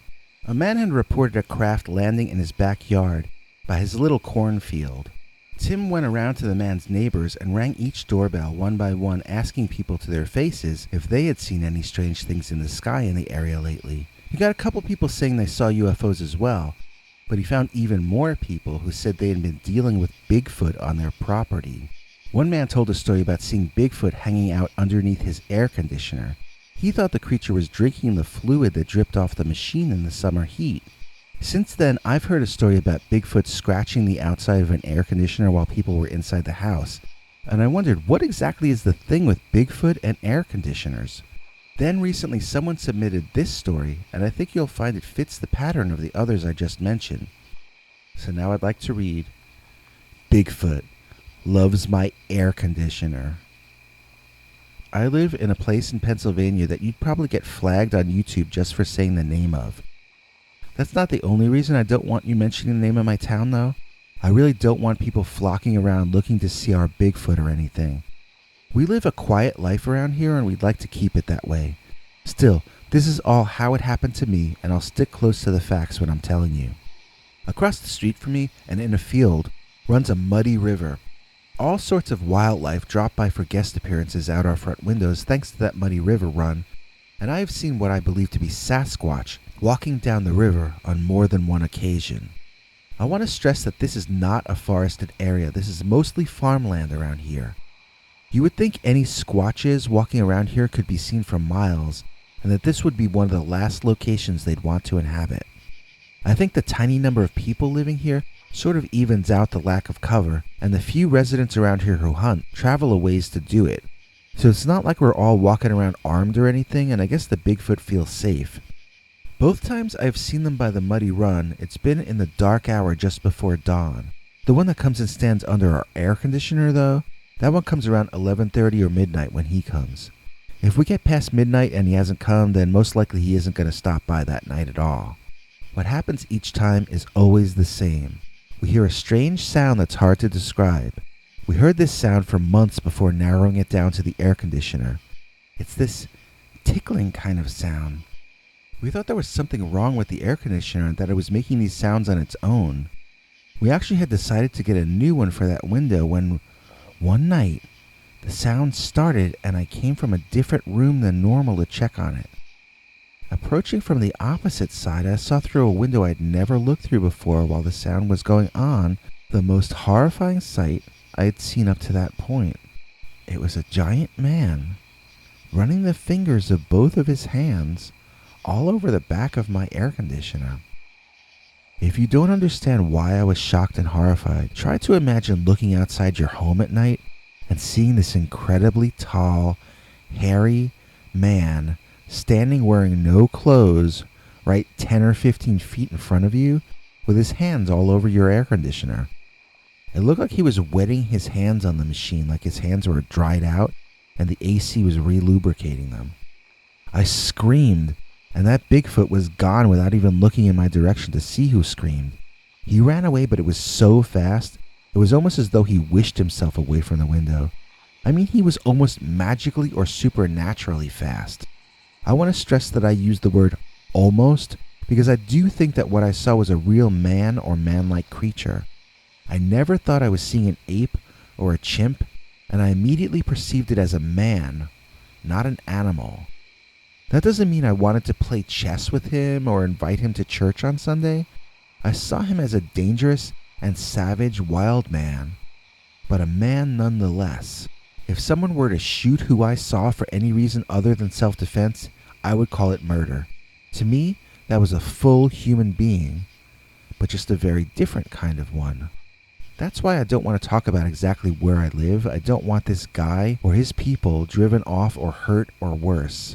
On the other hand, I don't really want to have a spotlight shined on myself and my wife either, as we would not enjoy being labeled as crazies and ruining our retirement. So until or unless that Sasquatch does something worse than fueling up our air cooling machine, we're willing to cover for him and protect his habitat in whatever way we can. So far at least, the Bigfoot around here haven't been harassing the farmers, and they certainly haven't messed with my family. So, it is our intention to treat them in a neighborly fashion until we are shown we should do otherwise. This has been going on since the late 1990s, and this creature is one of the main reasons we never went ahead and got central heat and air installed. Without that big old air conditioner in the window, our hairy friend would stop coming by to visit. And really, nobody wants that. And now for our final episode of the stream, we're going to go back to August 20th, 2018 for a story read by yours truly called Dogman Dynamite. Enjoy. Dogman Dynamite. As told to and read by Peter Bernard. When I was a teenager, I worked for a few months at one of the last independently owned coal mines in the United States. This was back in the 1960s, just before the monopolies took over and bought everything in the name of free trade while effectively eliminating it forever. I was working with my uncle, deep in the mine, down a number of levels, and for some reason, we were blowing a wall up. I was terrified to be that deep under the ground, and I was whispering because I was afraid of cave-ins. These guys, on the other hand, were talking about blowing the place up. Anyway, the operation went as planned, and as they had suspected, we found a new tunnel on the other side. It had a strange odor to it, that new tunnel did, and one of the men asked aloud if it were gas. I knew it wasn't gas, but I was trying to remember what it did smell like. Then someone else said it, just as I realized it. It was an animal smell. The tunnel we blasted into, deep under the earth, had the smell of a very large animal wafting from it. We hadn't identified it at first because there aren't supposed to be any animals living down here. At least, nothing large, mammalian, and smelly. Some of the men wanted to go up and report everything and send the next crew down to deal with this. I was very much in favor of that idea, but my vote didn't count. One of the men used the word Tommyknocker, which I had never heard before. Nobody explained the meaning to me that day, but judging by the mix of reactions, from horrified to skeptical among the workers, I guessed it must be a mythical underground monster that some of the men believed in, while others did not. Me? I believe in all monsters. If I had known there were supposed to be monsters this far underground, I think I would have gotten a job delivering newspapers or something instead of this job. It was not a career for me like it was for my uncle. I moved before I was 20, and I've worked in offices for the most part since then. And nobody in the mine that day thought I was going to be there for more than a couple or 3 months. For this reason, my opinion didn't count, and I wasn't always fully informed about what was going on. Now the men were deciding our fate and I had no say in the conversation. It was excruciating. While the men were talking, I thought I heard something coming from the other tunnel. I tried to get my uncle's attention but was shushed. I poked my head through to see what was there, and I was met with the most horrifying sight I can ever imagine seeing.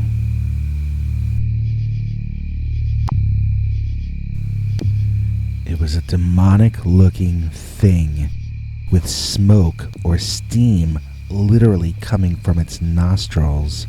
It had the face of a dog, but not a natural or normal one. It looked evil. It felt evil, and it smelled evil.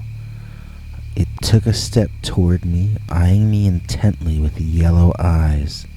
As it stepped closer, I could see it was a dog, but one that stood up and walked like a man. And if I were to compare him to a man, it would need to be an athlete. One of these modern super tall ones that hit 120-mile-per-hour home runs. He was definitely over 6 feet tall, and maybe if you included the pointed ears on top of his head, he might even have been close to 7 feet tall when standing fully upright. His eyes seemed to glow in the darkness, which is something I had never seen before.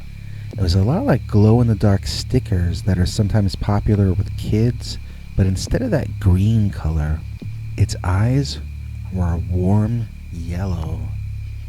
They really seemed lit from within, but I don't know for sure. They were the strangest eyes I had ever seen on any creature in my life, and really, I've never seen anything like them since then either.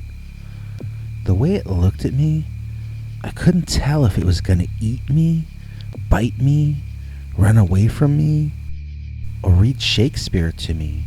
Its look was completely alien. I couldn't read its expression at all. Somehow, though, I got the overwhelming feeling that this was a creature from hell, a supernatural entity from a mythical realm. And those don't actually exist. It's gas, I told the others in panic. It's gas. I'm hallucinating a dog-headed man. At that point, the hallucination became a mass one as the dogman burst through the remnants of the wall furiously. He eyed us each in turn, as well as regarding the hole we had blown. He seemed to be assessing the damages in much the same way a suburban homeowner might look at the mess your baseball just made of his picture window. In short, he looked annoyed. I would like to say we exited in an orderly fashion, but we climbed over each other to get in the lift. My uncle pushed me to the front, saying his brother would kill him if I got eaten by a Tommyknocker. I was crammed so tight in that metal box that I could hardly breathe. My face was pushed into the metal grating, and the marks of it remained on my forehead and cheek for the rest of the day. But what I saw with my eyes as we rose up out of that hole was burned into my memory for the rest of my life. I saw that Dogman, or Tommyknocker as they called it, I saw it absolutely destroying that group of men while they fought back in a pathetic and almost helpless fashion. It was like an elephant in a war with squirrels. They had no chance. The Dogman moved so fast that he could anticipate each of their actions and block it, even while making offensive maneuvers against some of the other men.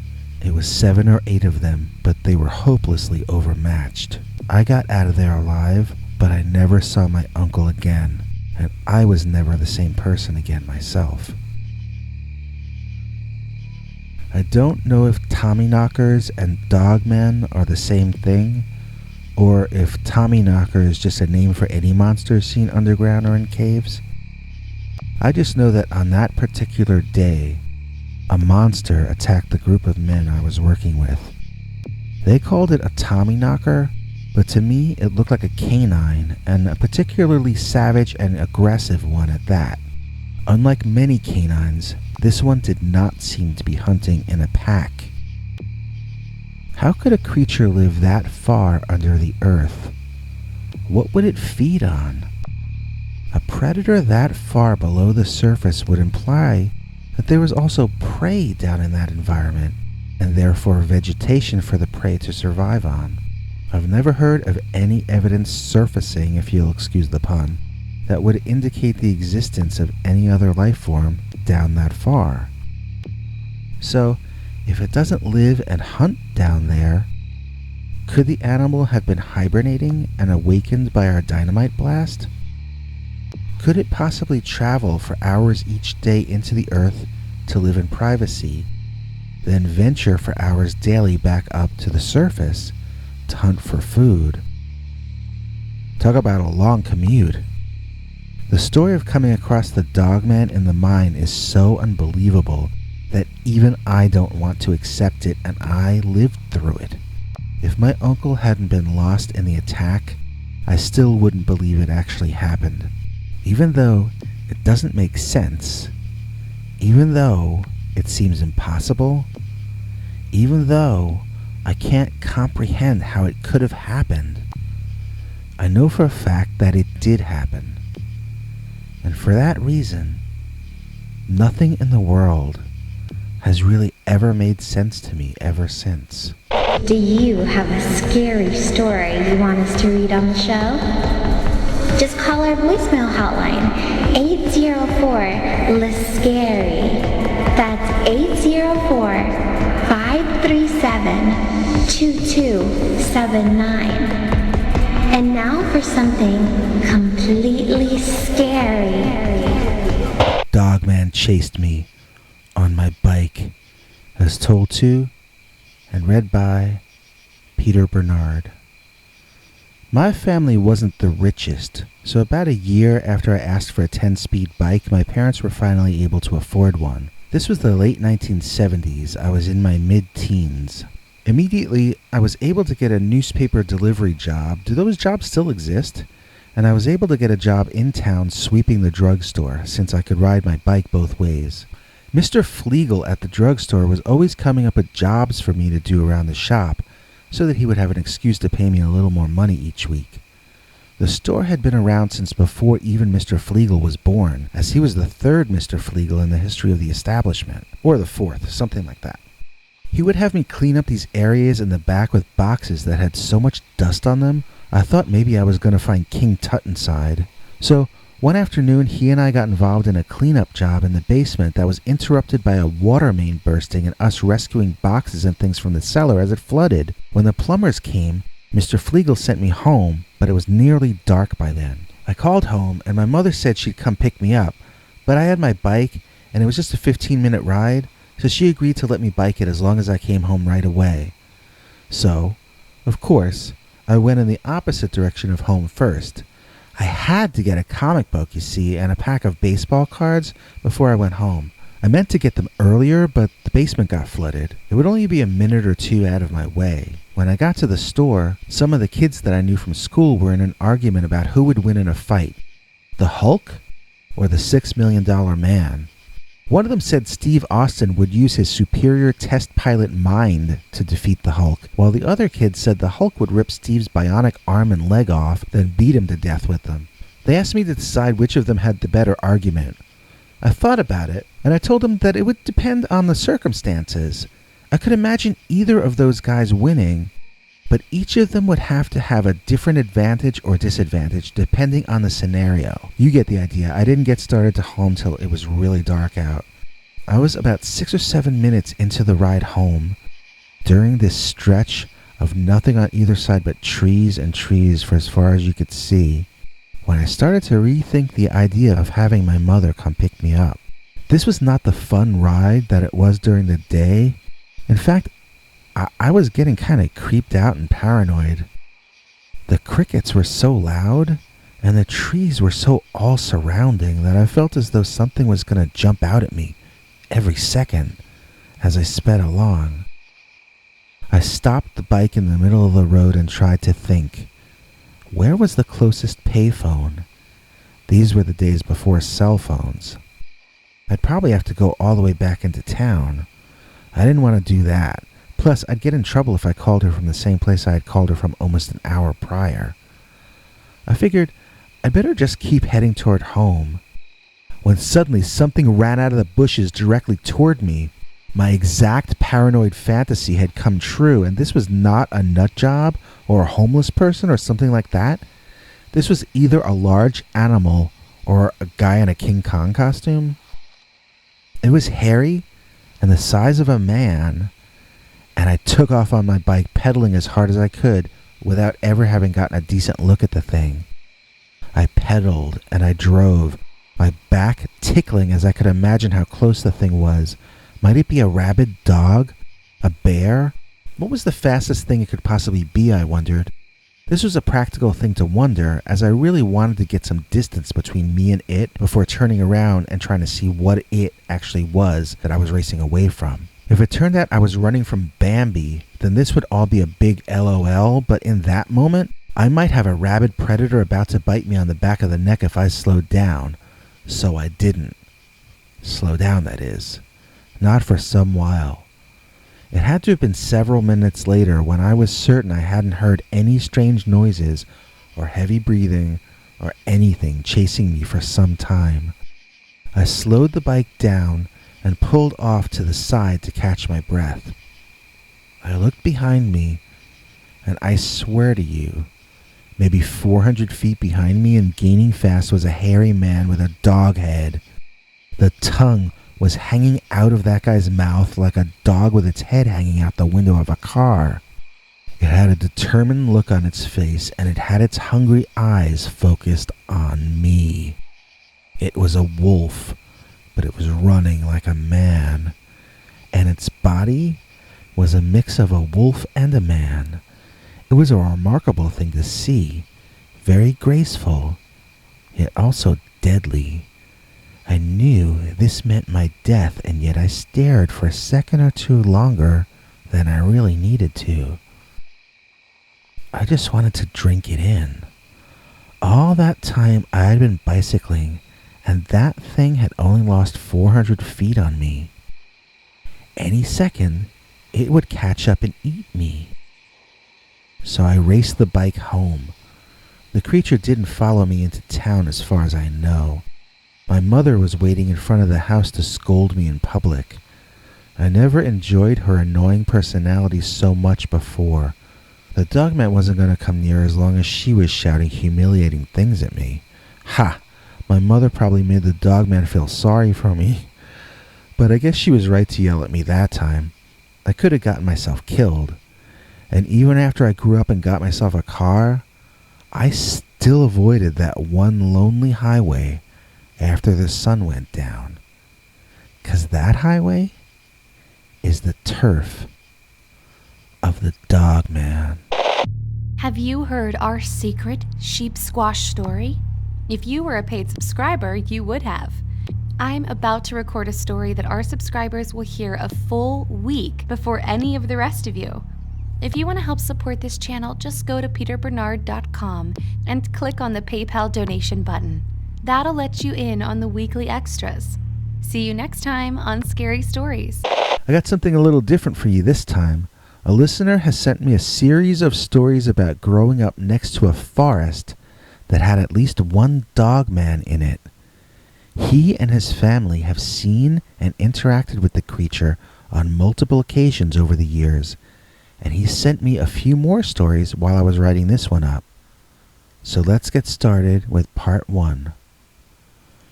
Growing Up Behind Dogman Forest, Part 1, as told to and read by Peter Bernard. My younger years were happy ones in spite of my family's apparent poverty. We always had food, and I always got the Christmas present I wanted, so I was happy. Once my father got promoted and we moved up in the world, we moved to a house next to a forest infested with dogmen, and my happy family turned bitter, sour, and unfriendly overnight. The stated reason for moving to this new residence was that Mom was expecting and we would soon need the space. But this place was also closer to where my father worked and in a more prestigious neighborhood. None of that was lost on me even at that age. The kids in the new neighborhood looked down on me as really belonging to the poor area I was moving away from. I suppose in some ways they were right. The very first week we were there, I saw a dogman skulking through our backyard from my bedroom window. It actually made me cry, or maybe it was the straw that broke the camel's back. I was hated and pushed around at my new school. I had no new friends yet. I was picking up my classes in the middle of the school year, and everything was different from my last school. And now, I was watching a man-sized monster like out of a horror movie walking through my backyard as though that made any sense at all. It was the first time in my life I felt completely overwhelmed. When I had been down before, I had talked to my parents about it, but now they would get impatient with me and call me a whiner and other bad names. They had become verbally abusive since we moved to the new neighborhood. Somehow, I sensed that this was because of the dogman. The dogman is not just an animal. It's some kind of agent of evil, or maybe it emanates evil. It makes some people sad, other people angry, other people violent. It brings unhappiness with it and fear, and for some reason, it had taken up a permanent station somewhere in the woods behind our home. For years, I saw the monster, but nobody else did. And it was an excuse to pick on me, or another excuse I should say. But one night, when I said I saw that monster, my father, who had a drink or two more than he probably should have, decided to make fun of his own son by marching over to the woods where I said I saw the dogman and going, "Yoo-hoo, Mr. Wolfman, my son is ready for his date with you-hoo." Yeah, my father was a jerk. The dogman seemed to think so too, as he jumped out of the bushes near my dad, and I never saw him run so fast. He literally left his sneakers behind as he ran into the house. Of course, I was in before him, as was Mom. The dogman stood there practically laughing at all of us. The important thing to me was that they had seen it too. Everyone had seen it now except my sister. Years later, when she was I think 7 or 8, she was out playing in the backyard late in the afternoon, and my mother told me to call her in for dinner. I looked, but I didn't see her out in the yard.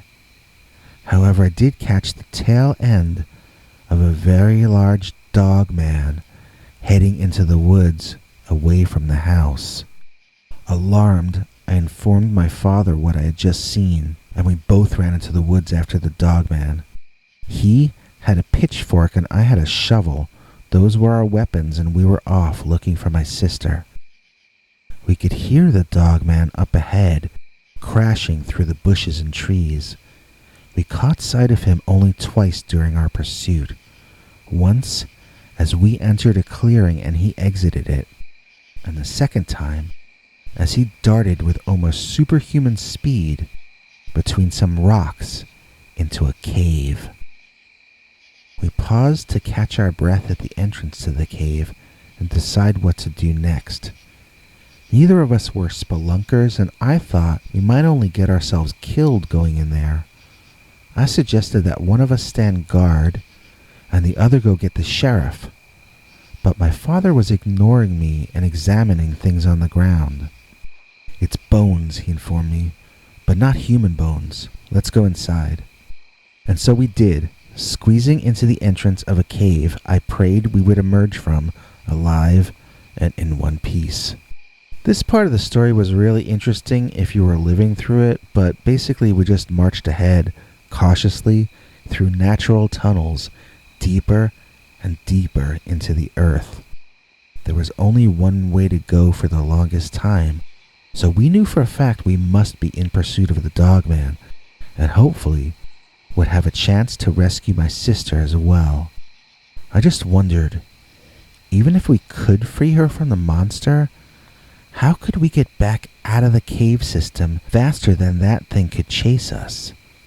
The tunnels were tight for me, but very tight for my father, and we didn't have much choice but to plod ahead slowly. My father asked me if I smelled it. I was about to ask, smell what, when I did smell it, and then I saw it, as in the next instant we were confronted by a 6 or 7 foot tall humanoid covered in hair or probably fur with 2-inch long claws at the end of human-like fingers and a fang-filled, drooling dog head on top, glaring at us. To be continued tomorrow in Growing Up Behind Dogman Forest Part 2, right here at Scary Stories NYC. Thanks, Biggie. And thanks to all of you for watching this far. If you liked it, please click like. If you'd like to see more of our work, please subscribe. And also click that bell icon if you'd like to be notified when we put out a new episode. To become an executive producer, you can donate to us through the thanks button under each of our videos, or through our paypal.me/PeterBernard209 page. To receive cool perks like secret uncensored Dogman episodes far too wild to ever run on this channel, you can become a YouTube channel member by clicking the join button, or join our PayPal subscribers club at peterbernard.com. Joining either at the $3 a month level or above gets you access to our over 25 hours of secret uncensored Dogman stories available nowhere else. Do you have a scary story about Dogman or some other kind of high strangeness that happened to you? Let us know by emailing us at scarystoriesnyc@gmail.com or by leaving us a voicemail message at 804-LA-SCARY.